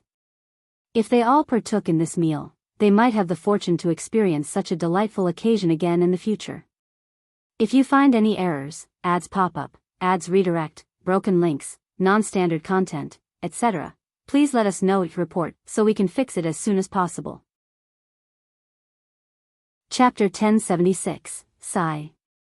Indeed, it was a lavish feast costing 100 liang. The 18 dishes served were all exquisite, including succulent roasted lamb chops, tender hibiscus chicken slices, flavorful shredded pork with Beijing sauce, delightful 4-joy balls, savory braised mutton, stir-fried fish slices, richly braised pork knuckles, and indulgent fried belly with oil. Furthermore, Shao Yunduan displayed great generosity, offering a fine selection of wines. The dishes were presented one by one, and Shao Yunduan smiled, exchanging a few polite words with his guests. They all raised their glasses in gratitude and eagerly began savoring the delicacies. As scholars, they maintained an elegant dining etiquette, yet they wasted no time in savoring each delectable bite. Regardless of their refinement, after spending years in the intermediate office of the Hanlin Academy, one could maintain an air of elegance and detachment as long as their family had the means to support them. Most of them had endured arduous lives, and when given the opportunity to enjoy a high-class banquet, they wouldn't decline in the name of preserving their reputation. Midway through the feast, when everyone had nearly finished their meal, Shao Yunduan stood up and offered a toast to each individual. As the host and a newcomer, it was customary for him to express his respects through toasting. The guests regarded him as a congenial person, humble and respectful towards his seniors. It was a commendable quality. Shao Yunduan also extended an invitation to Qiao Hongxi to join the banquet. Qiao Hongxi initially harbored anger, but the thought of the 4,000 liang left a bitter taste whenever he encountered Shao Yunduan. He had no desire to dine with him at all. However, if he chose to abstain, he would appear petty. Additionally, considering the sum of 4,000 liang had been taken from him, it would be a waste not to attend. Hence, Qiao Hongxi begrudgingly attended. In response, Shao Yunduan showed him due respect. "Brother Qiao, please join us." Shao Yunduan clinked glasses with him and sighed with emotion. "Before Madam Lady Qiao, old master, and the eldest son severed ties with us, we were still in-laws. Brother Qiao, you are my brother-in-law. Though we may not be related by blood, that is the extent of our connection." "Oh, yes, I've heard that Brother Qiao's parents have returned to the capital. How are they doing?" "The Qiao family no longer wishes to accept my wife, and Brother Qiao's parents are no longer my father-in-law and mother-in-law. My wife and I will no longer trouble you. We simply wish you good health." The words hung in the air, catching everyone off guard as they realized the implications. Qiao Hongxi was equally taken aback. What? He knew his family desired Shao Yunduan and Xiao Xian's return, but they had made it clear they didn't want to comply. However, a sense of unease began to creep over him. He couldn't simply offer a welcoming response. His family had warned him against getting close to them, fearing it might anger the Tian family. Yet, he couldn't agree with Shao Yunduan either, or he would be unable to reverse the situation. Before he could formulate a reply, Shao Yunduan let out another sigh, gently patting Qiao Hongxi's shoulder with a smile. "Let's drop this topic. It's for the best. We are all safe and sound." They all forced smiles, raising their glasses in an attempt to shift the focus away from the uncomfortable conversation. "Yes, there's no need to dwell on that. Let's drink. Cheers." Editor Shao knows how to lighten the mood. "Come, let's have another toast." Due to censorship concerns, news of the incident spread discreetly. The Qiao family looked down upon Xiao Xian and Shao Yunduan, and before Shao Yunduan achieved the rank of intermediate advanced scholar, they had visited Xiao Xian at the doorstep, only to be met with a violent rebuff, resulting in the dissolution of the engagement. However, since the emperor did not hold Shao Yunduan accountable for being unfilial, no one dared to spread rumors that might incite his wrath. If you find any errors, ads pop up, ads redirect, broken links, non-standard content, etc., please let us know each report so we can fix it as soon as possible. Chapter 1077, No Countering. And when Shao Yunduan broached the subject, a collective desire for reconciliation emerged. A successful resolution would make for a remarkable story as well. However, in the midst of Shao Yunduan's words, Qiao Hongxi remained silent, a stark indication of the Qiao family's attitude toward them. This made everyone hesitant to speak up. They couldn't fathom the Qiao family's irrational behavior. Shao Yunduan and Ms. Qiao had once been in the presence of the emperor, yet they were being treated in such a manner. Furthermore, third old master Qiao, being Ms. Qiao's own father, displayed a cold-hearted demeanor as well. Yes, the Qiao family must be afraid of the Tian family. That should be enough to settle the matter. It was all just a misunderstanding. The Tian family might suppress Shao Yunduan and prevent him from making further advancements, but that would be the extent of it. They wouldn't target the Qiao family over this. The Qiao family was overestimating themselves. They didn't even want their daughter and son-in-law merely due to their uncertainty. They weren't a particularly admirable family. Consequently, everyone's perception of Qiao Hongxi underwent a significant change. Finally comprehending the situation, Qiao Hongxi grew both angry and anxious. Once again, he found himself dumbfounded, feeling utterly helpless.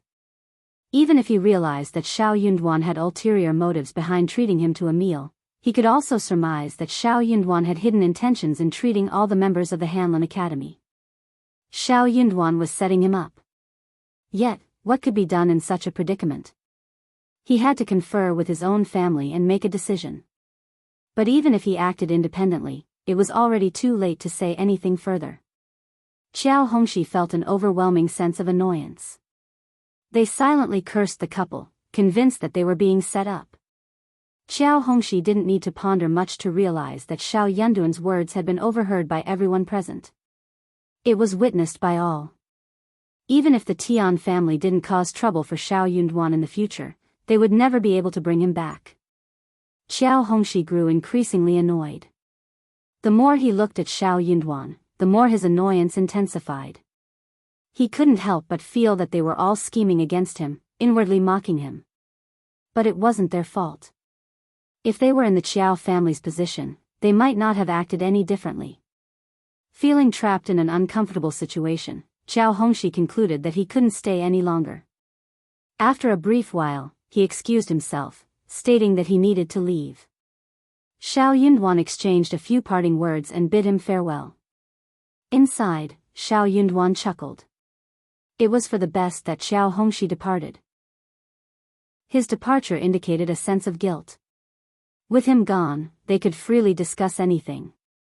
Indeed, as soon as Qiao Hongxi left, the remaining individuals exchanged knowing glances, their expressions filled with understanding. Someone stepped forward to console Shao Yunduan. Once one person spoke, the others followed suit, offering words of comfort to Shao Yunduan. Shao Yunduan sighed, graciously accepting their kind gestures. He even shared the mistreatment his wife had endured at the hands of Third Old Master and his wife in their hometown. A collective sigh echoed through the group. The Qiao family was truly despicable. No wonder they had severed ties with Miss Qiao. But Miss Qiao was fortunate to have Shao Yunduan by her side. If you find any errors, ads pop up, ads redirect, broken links, non-standard content, etc., please let us know each report so we can fix it as soon as possible. Chapter 1078, Trapped. Shao Yunduan considered himself fortunate to have a concubine's daughter who possessed the skill to cure the emperor's beloved peony, and as a result, he received numerous rewards from the court. However, no one could guarantee that the emperor's peony would remain problem-free in the future. Consequently, no one dared to lay a hand on Miss Qiao, knowing the potential consequences. In any case, Shao Yunduan's return home with his colleagues strengthened their bond of friendship. Upon hearing about the banquet, Qiao Xian couldn't help but laugh, finding it quite satisfying. That's truly gratifying. If the Qiao family ever approaches us again, we won't have to entertain them. Even if they have the audacity to shamelessly seek our help, we can openly refuse. Qiao Hongxi, however, had a completely different perspective. When he returned home, he hesitated for a moment before approaching his father to share the incident. Third Old Master was utterly flabbergasted upon hearing the news. What are you saying? Initially, he had wanted to scold his son, but he soon realized that he couldn't. Even if he had been present, he wouldn't have been able to defend himself against Shao Yunduan's unexpected actions. Angrily, Qiao Hongxi exclaimed, "Dad, Shao Yunduan is so disrespectful. He's your son-in-law, yet he doesn't show any regard for you." Third Old Master furrowed his brows. He didn't appreciate his son's words. While he hadn't believed it at first, he now couldn't find any excuse to continue deceiving himself. "Very well, you may go and rest," Third Old Master Qiao said, feeling disheartened. He sighed. "Hongxi, when you have free time, strive to work hard and read more books. You need to succeed in the future. I am relying on you for the remainder of my life. Third Old Master Qiao had anticipated that upon his return to the capital, he would secure a 5th-ranked officer position. However, to his dismay, his elder brother only managed to secure him a 7th-ranked position in the Ministry of Architecture, which held little prestige within the capital. Adding to his frustration, the Ministry of Architecture was one of the least esteemed governmental offices among the 6 ministries, offering minimal opportunities for advancement. Realizing this, Third Old Master felt a surge of anger, almost causing him to vomit blood at the thought of the exorbitant amount of money they had spent. But what was the use? When his wife coerced him into asking his elder brother for money, not only did he fail to retrieve a single tael of silver, but he was also scolded by his elder brother. His elder brother claimed to have invested so much effort and begged him for help, yet Third Old Master's request for money left him dissatisfied. It was a disheartening experience. To make matters worse, his mother somehow discovered the incident and reprimanded him for his lack of compassion. She focused solely on money and failed to acknowledge the efforts his elder brother had made on his behalf. Left with no choice, Third Old Master reluctantly consoled his mother, feeling annoyed by the situation. At his age, he realized that making progress in his own life was unlikely. He could only hope that his son would achieve success. Despite having a daughter and a son-in-law, the situation remained stagnant. Qiao Hongxi unconsciously clenched his fists and declared, "Dad, don't worry. I will undoubtedly rise to the top. Shao Yunduan is nothing. Just wait and see, he doesn't even deserve to shine my shoes." Third Old Master offered solace and nodded with a smile. "I know you have ambitious goals." The following day, Third Old Master discreetly hired a carriage and made his way to Qiao Xian and Shao Yunduan's home. If you find any errors, ads pop up, ads redirect, broken links, non-standard content, etc., please let us know each report so we can fix it as soon as possible. Chapter 1079, Third Old Master. The events of the previous night had left Third Old Master restless, unable to sleep well. He couldn't fathom being manipulated in such a manner, especially considering how highly he regarded Shao Yunduan as a son-in-law. He had invested significant efforts in supporting Shao Yunduan and was genuinely concerned about his future. Thus, he couldn't understand why Shao Yunduan had displayed such cold-heartedness. Determined to get to the bottom of the situation, Third Old Master felt a surge of annoyance as he made his way to Qiao Xian and Shao Yunduan's residence. However, he hesitated to approach them openly, fearing the repercussions from the Tian family. Instead, he discreetly hired a carriage and arrived at the Shao family's home, hoping that Shao Yunduan had returned from the Hanlin Academy. Upon seeing him at the door, Xianxia, who recognized Third Old Master, was taken aback but didn't give him a hard time. In fact, he greeted him politely, saying, "Old Master Qiao." He then invited Third Old Master inside and informed 5th Young Master and Madam of his presence. As Third Old Master, who had previously held the position of County Magistrate Qiao, glanced around the yard, he noticed the standard 4-part architecture with well-maintained east and west wing rooms. In the middle stood the main room, facing north and south, along with 3 wing rooms, creating a spacious and broad layout. The courtyard boasted a large patio with greenish-gray floor tiles, neatly arranged and adorned with sweet osmanthus, magnolia, crabapple, and other flowers and trees. A path led to the backyard, indicating its existence. The courtyard wasn't overly large, but it wasn't small either. Third Old Master couldn't help but feel a tinge of envy. He inwardly sighed at their good fortune. Qiao Xian and Shao Yunduan, newcomers to the capital, managed to afford such a house, an impressive feat deep down. Third Old Master also believed that Qiao Xian had provided them with the money to purchase the house. He had initially anticipated that they would face humiliation and encounter obstacles at every turn, giving him the opportunity to lecture them. However, reality proved otherwise. This left him speechless. Qiao Xian and Shao Yunduan didn't find it unusual that Third Old Master Qiao had come to visit. They treated him as an ordinary guest, lacking the familial warmth he had hoped for. Qiao Xian no longer addressed him as father, but rather politely greeted him as Third Old Master Qiao.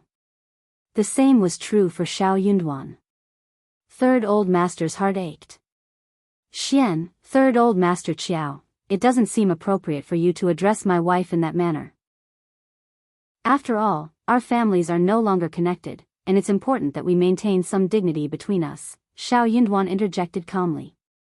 Third Old Master couldn't bear it any longer. He accused Shao Yunduan of ingratitude and heartlessness. With a smile, Qiao Xian inquired, "My husband achieved the rank of cultivated talent through his own abilities and received education from a highly esteemed teacher. Young Master Sigh, a provincial champion and primus, has imparted his vast knowledge to him. What does that have to do with you, Third Old Master Qiao? Did you teach him? How can he be expected to feel grateful?" Shao Yunduan added, "Third Old Master Qiao, if you wish to discuss this matter further, please leave. I don't owe you anything, and neither does my wife. Madame Qiao tried to harm my wife, yet she's still alive and well, isn't she?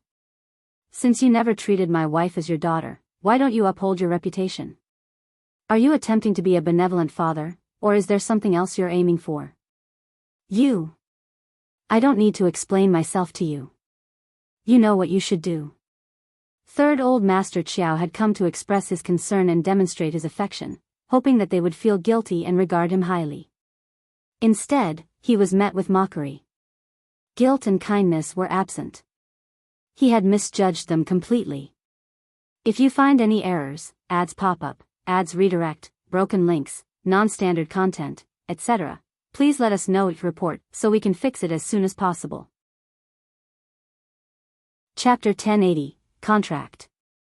If you insist on being so obstinate, let's see if you can continue to reside in the capital. Don't overestimate yourself. The Emperor is a noble man who doesn't even remember you. He doesn't believe he needs to protect you. I'll see if the Tian family will forgive you. Third Old Master retorted, his frustration evident. Qiao Xian let out an emotional sigh, wishing she had a cell phone at that moment. Suddenly, she spoke up, "If we were to return to the Qiao family now, would you risk offending the Tian family for our sake?" Third Old Master stumbled over his words, unable to provide a satisfactory answer. Qiao Xian sneered, "No, you wouldn't, right? Then what are you doing here? How about writing a letter to sever our ties completely? That way, no matter what happens to the Tian family in the future, we won't hinder you in any way." In a hurry, Third Old Master left without saying another word. Qiao Xian felt a sense of triumph, thinking that she had come up with a brilliant idea.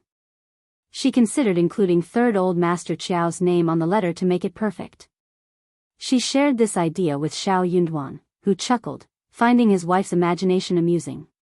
However, Qiao Xian remained dissatisfied. It would be perfect.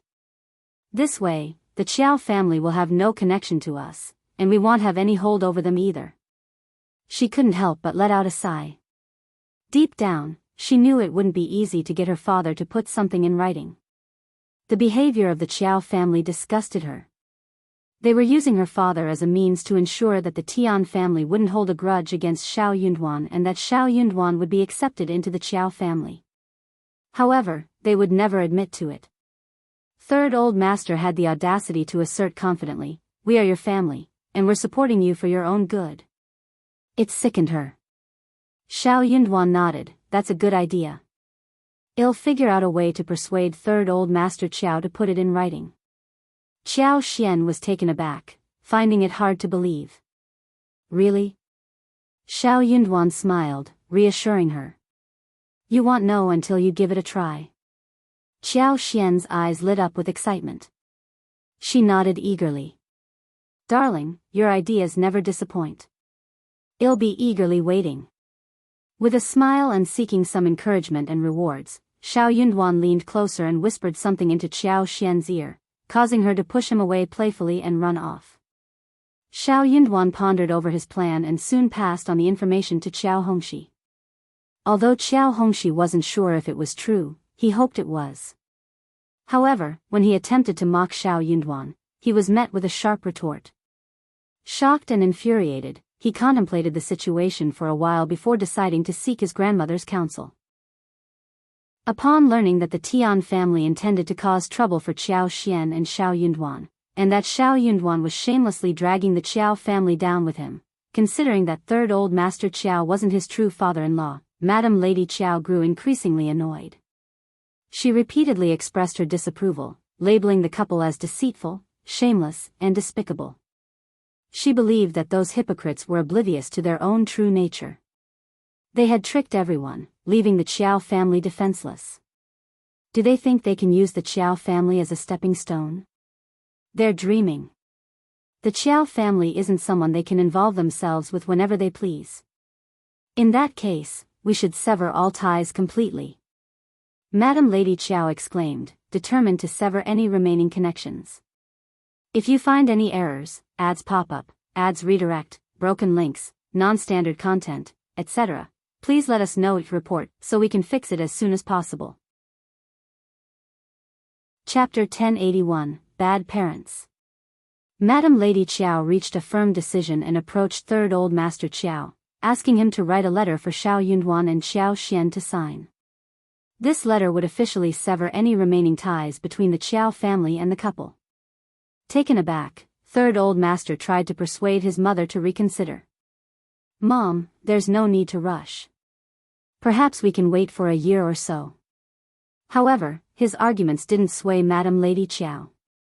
She believed that they couldn't afford to wait any longer, as the situation was pressing.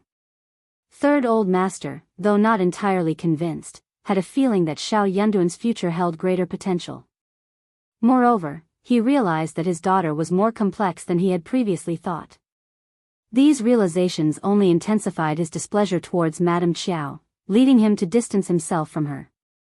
Madame Lady Qiao, unhappy with third old master's response, argued that when the chips were down, waiting for over a year and a half was not a viable option. She recounted what Shao Yunduan had said to Qiao Hongxi, leaving third old master dumbfounded. Panicking, he began to believe that Shao Yunduan and Qiao Xian were capable of such actions. In light of this, breaking off ties seemed like the only choice they had. Thus, third old master wrote down everything and visited the Shao family once again. Qiao Xian hadn't anticipated that he would present her with the letter. She felt both surprised and relieved, though she was cautious not to reveal too much. She signed the contract and carefully stored the evidence, then beamed with a bright smile. Third old master Qiao, goodbye. Hopefully, we will have nothing to do with each other. Third old master was still feeling quite annoyed. He could not help but ask. Xian, just call me Mrs. Shao. You don't miss the Qiao family at all? Qiao Xian was sneering inwardly, your daughter is gone, killed by your cold-heartedness. Even if she was alive, she might not have a good life today, and you would not have asked such a thing. So hypocritical. No, not at all. Why should I? After concubine passed away, I lived a life worse than that of a maid. My birth mother was filled with malice, and my father was cold and heartless. What makes you think I should stay? Qiao Xian challenged, her voice filled with bitterness. Third old master felt deeply embarrassed as he tried to defend himself. There are many bad parents in the world, bad parents don't deserve to be called parents, Qiao Xian countered firmly. With nothing more to say, third old master sighed dejectedly. All right, I'll pretend that I never had a daughter like you. Take care of yourself. Qiao Xian smiled gratefully. Thank you for letting me go. I hope that you and the Qiao family will honor your promise. Third old master felt a wave of dizziness, his anger simmering. He left in a fit of anger. Qiao Xian reread the paper and couldn't contain her joy. Her husband was so clever. She agreed to whatever he wanted to do. As the situation resolved and Shao Yunduan's time at the Hanlin Academy progressed smoothly, Qiao Xian and Shao Yunduan began discussing the idea of purchasing a shop. Surprisingly, Shao Yunduan did not object. During her free time, Qiao Xian would accompany Shao Yunduan in their search. However, finding a suitable store in the capital proved to be challenging. The right size and location seemed elusive. Yet, after some time, they stumbled upon a plot of land measuring approximately 20 mu that was available for intermediate sale near a lake in the northern part of the city. Xianxia preferred the idea of purchasing land instead of a store, and she felt incredibly fortunate at their discovery. If you find any errors, ads pop up, ads redirect, broken links, non-standard content, etc., please let us know it report so we can fix it as soon as possible.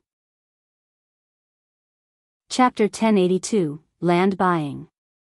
The plot of land measuring 20 mu was beyond the affordability of most large families.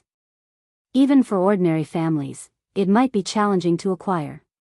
Naturally, there were others interested in purchasing the land, so Qiao Xian and Shao Yunduan knew they had to act swiftly. Without hesitation, Qiao Xian made the decision to buy the land. Land in the capital came at a high price. 1 mu of land for crop cultivation cost 20 liang, significantly more expensive than the fertile water fields found in the county. However, the soil in the northern region was fertile and flat, making it easy to cultivate. Qiao Xian was pleased with her choice. Obtaining 20 mu of land brought Qiao Xian great satisfaction. She playfully joked with Shao Yunduan that they now possessed both a house and land in the capital, envisioning themselves as the foundations of the imperial city in a few years' time. Qiao Xian planned to use the land to cultivate strawberries and potatoes, dedicating the remaining area to seasonal vegetables, watermelons, cantaloupes, melons, passion fruits, and other fruits, each planted annually. The aim was self-sufficiency, a goal that excited her. Before the onset of cold weather, Qiao Xian decided to prepare the land so it would be ready for planting in the spring. First and foremost, the entire area needed proper fencing. The crops she intended to grow were valuable, and she couldn't allow anyone to spoil them. With its ample space, they could allocate half a mu for constructing additional houses. There would be a resting area, a tool shed, and a storage warehouse. They also dug a large underground cellar for storing harvested potatoes. The land would be divided into sections, ensuring there was space for pathways, deep plowing, sorting, and fine plowing in early spring, just after the Qinyu festival, when planting could commence. Once the plan was finalized, Xianxia would be responsible for procuring materials and overseeing the construction process. Xianxia felt a newfound sense of motivation, grateful that he finally had something to do and was no longer bored every day. He recognized that if they behaved well, their future would be promising. Knowing that both masters valued loyalty, he understood that as long as he remained loyal to them, a bright future awaited. Being a clever individual, Xianxia didn't make decisions on his own when encountering people he didn't understand. Instead, he would relay the details to Qiao Xian and seek her opinion. With this approach, everything proceeded smoothly. Around 11 or 12 days later, when Shao Yunduan returned home, he discussed the Qiao family with Qiao Xian. He mentioned that the Qiao family was in turmoil due to Qiao Wei's failed marriage. Her fiancé seemed to have gotten involved with Qiao Ko, causing distress for Third Old Master and his wife. Qiao Xian was taken aback by the news. She had a strong desire to gossip and kept prodding Shao Yunduan for more details. She was curious to hear more about what was happening within the Qiao family. There was no gossip more intriguing than that from the Qiao family. She found solace in knowing that they were not leading a comfortable life. However, Shao Yunduan had only heard this one piece of information, and he wasn't fully aware of the exact details. After all, he was occupied with his work at the Hanlin Academy and had limited time to delve into the Qiao family's gossip. Qiao Xian felt slightly disappointed. Yet, she understood that her husband wasn't inclined to indulge in such matters. She decided to gather information herself. Qiao Xian requested Xianxia to take a stroll around the Qiao family's vicinity, treating the servants there to tea, melon seeds, and engaging in casual conversations to gather some information. If you find any errors, ads pop up, ads redirect, broken links, non-standard content, etc., please let us know it report so we can fix it as soon as possible. Chapter 1083, Show at the Qiao family. Xianxia, driven by his understanding of the situation, became deeply invested in gathering information. Having witnessed the animosity between his own masters and Madame Qiao, along with the Qiao family, he silently defended Qiao Xian. He believed it was worthwhile to purchase snacks and melon seeds to share with everyone, allowing them to enjoy the spectacle unfolding at the Qiao family's expense. The news didn't create much of a stir in the upper-class society of the capital. It circulated, but people treated it as a joke, sharing a laugh after dinner. Such incidents were rare but not unheard of in the capital, where gossip thrived, including many other bizarre tales. Moreover, the Qiao family no longer held a prominent position among the influential and affluent families of the capital, so they didn't garner much attention. Additionally, Qiao Wei's fiancé's family was also not of notable status, further diminishing the significance of the event. Nevertheless, news of the incident had already spread throughout the Qiao family, allowing Xianxia to carry out his plans without difficulty. The situation was rather straightforward. During Madame Qiao's birthday banquet held at the Marquis of An's mansion, first Madame of the Qiao family, accompanied by Qiao Wei, Qiao Ko, Qiao Feng, and other female members of the family, went to celebrate. However, Qiao Ko was led to the area where the male guests were congregating. There, she encountered Qiao Wei's intoxicated fiancé and Ning Lufang, the youngest son of Marquis Qiao's cousin. Allegedly, Qiao Ko experienced great humiliation, prompting her to jump into the nearby lake. With many witnesses present, and the lake being shallow, she couldn't meet her demise. However, the incident left her frightened and she lost consciousness after being rescued. Her fierce reaction evoked sympathy and pity from those who witnessed it, leading them to believe she had encountered significant trouble. In contrast, Qiao Wei's response to the situation was far from satisfactory. Pale and on the verge of fainting, she struggled to cope with the unfolding events. When Qiao Ko was pulled out of the water, her eyes closed, Qiao Wei kicked her and shouted, "Bitch! Bitch! Shame on you!" This sudden outburst startled everyone. As people regained their composure and tried to restrain Qiao Wei, she grew even more furious and continued to curse. The onlookers frowned in disgust. Especially those from Marquis An's mansion. They were utterly dumbfounded and wore expressions of deep concern. What would happen if such a hot-tempered woman were to marry into their family? First Madame Qiao also felt a deep sense of embarrassment. She inwardly cursed both Qiao Ko and Qiao Wei with all her might. The third branch of the Qiao family was utterly disgraceful. The concubine's daughter behaved this way, and now the lineal daughter was following suit. A true noble lady would never throw such a tantrum. Was she a noble lady or a shrew? Was such behavior necessary? Couldn't she have simply cried? All she needed to do was cover her face and run away, weeping loudly. She was the one who had been humiliated. Not to mention the humiliation brought upon the Qiao family. How infuriating! Upon hearing about the incident, third Madame Qiao was overcome with shock. She fainted on the spot. When she eventually regained consciousness, tears streamed down her face. She was a person of great pride. In the past, she wouldn't have shed tears in front of Auntie Ling and others. However, now that things were going poorly, she no longer cared about her reputation. Her tears continued to flow, and she made no effort to wipe them away. Clenching her teeth, she turned to Auntie Ling and said, "Go and teach Qiao Ko and concubine Do a lesson. Teach them a lesson. I want them dead. If you find any errors, ads pop up, ads redirect, broken links, non-standard content, etc., please let us know each report so we can fix it as soon as possible." Chapter 1084, Payment. Third Madam did not believe that the incident was a mere accident or a coincidence. She was convinced that it was all part of Qiao Ko's plan. That despicable Qiao Ko had orchestrated Qiao Wei's ruined marriage, and Third Madam refused to accept such an outcome.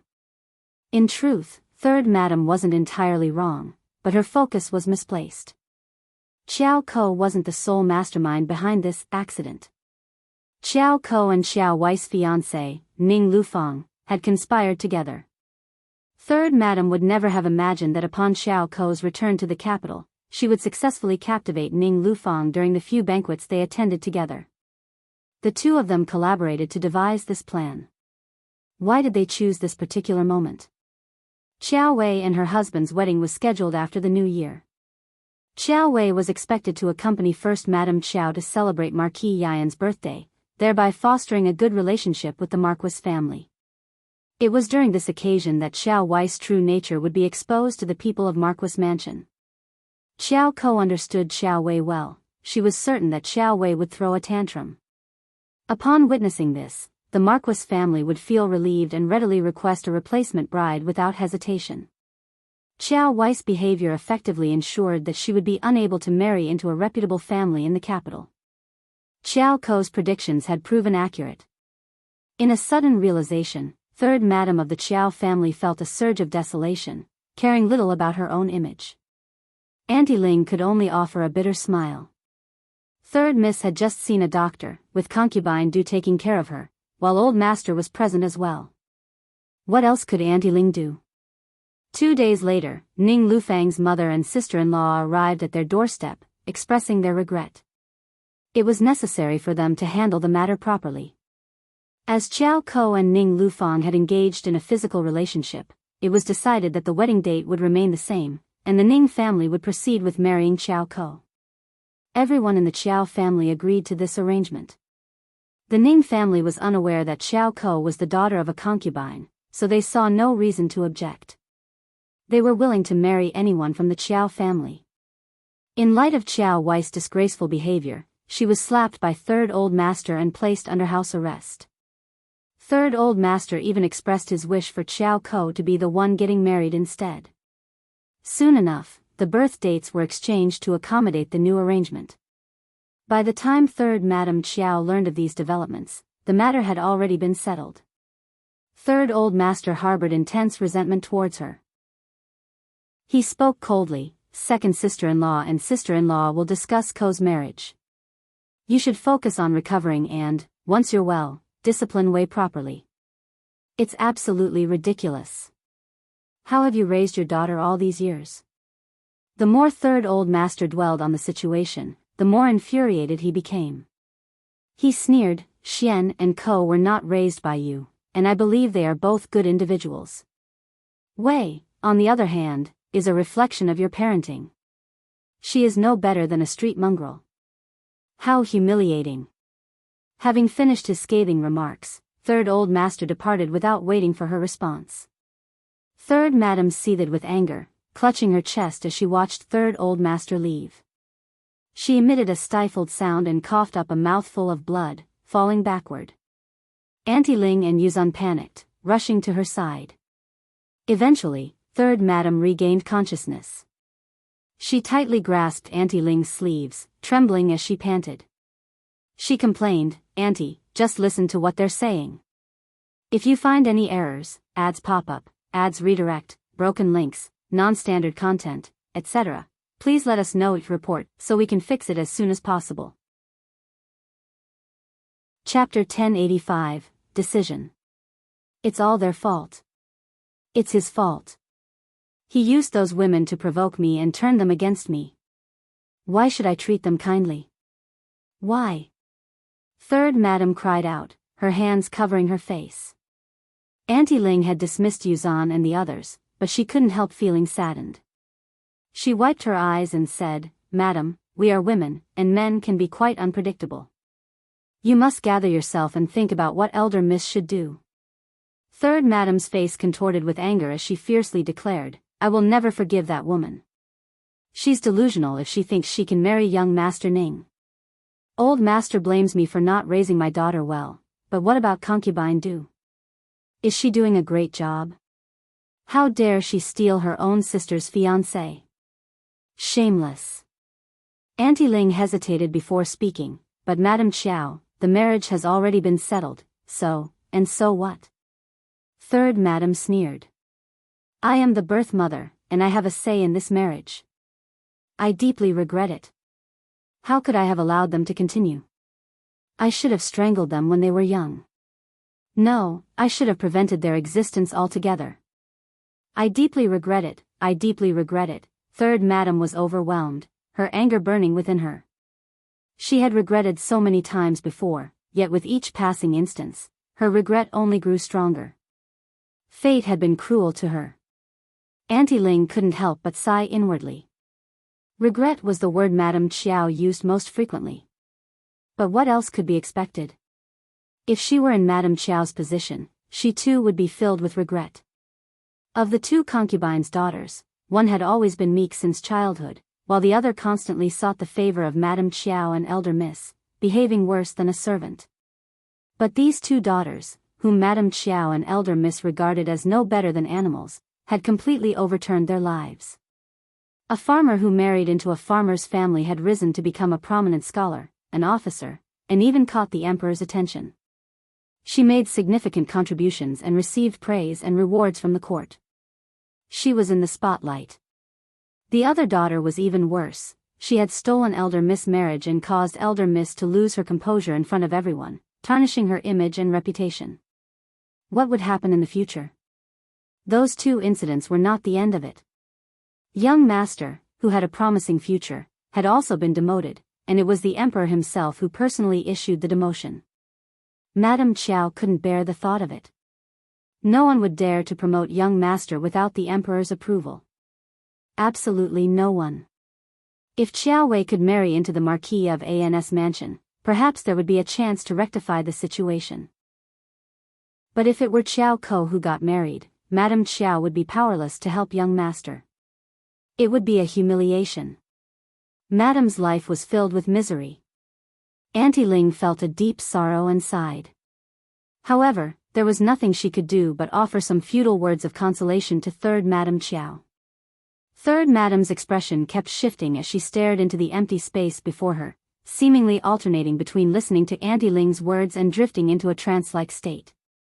If you find any errors, ads pop up, ads redirect, broken links, non-standard content, etc., please let us know your report so we can fix it as soon as possible. You're tuning in to the Carefree Valley YouTube channel. Don't forget to subscribe and join us on this journey to catch the most captivating stories.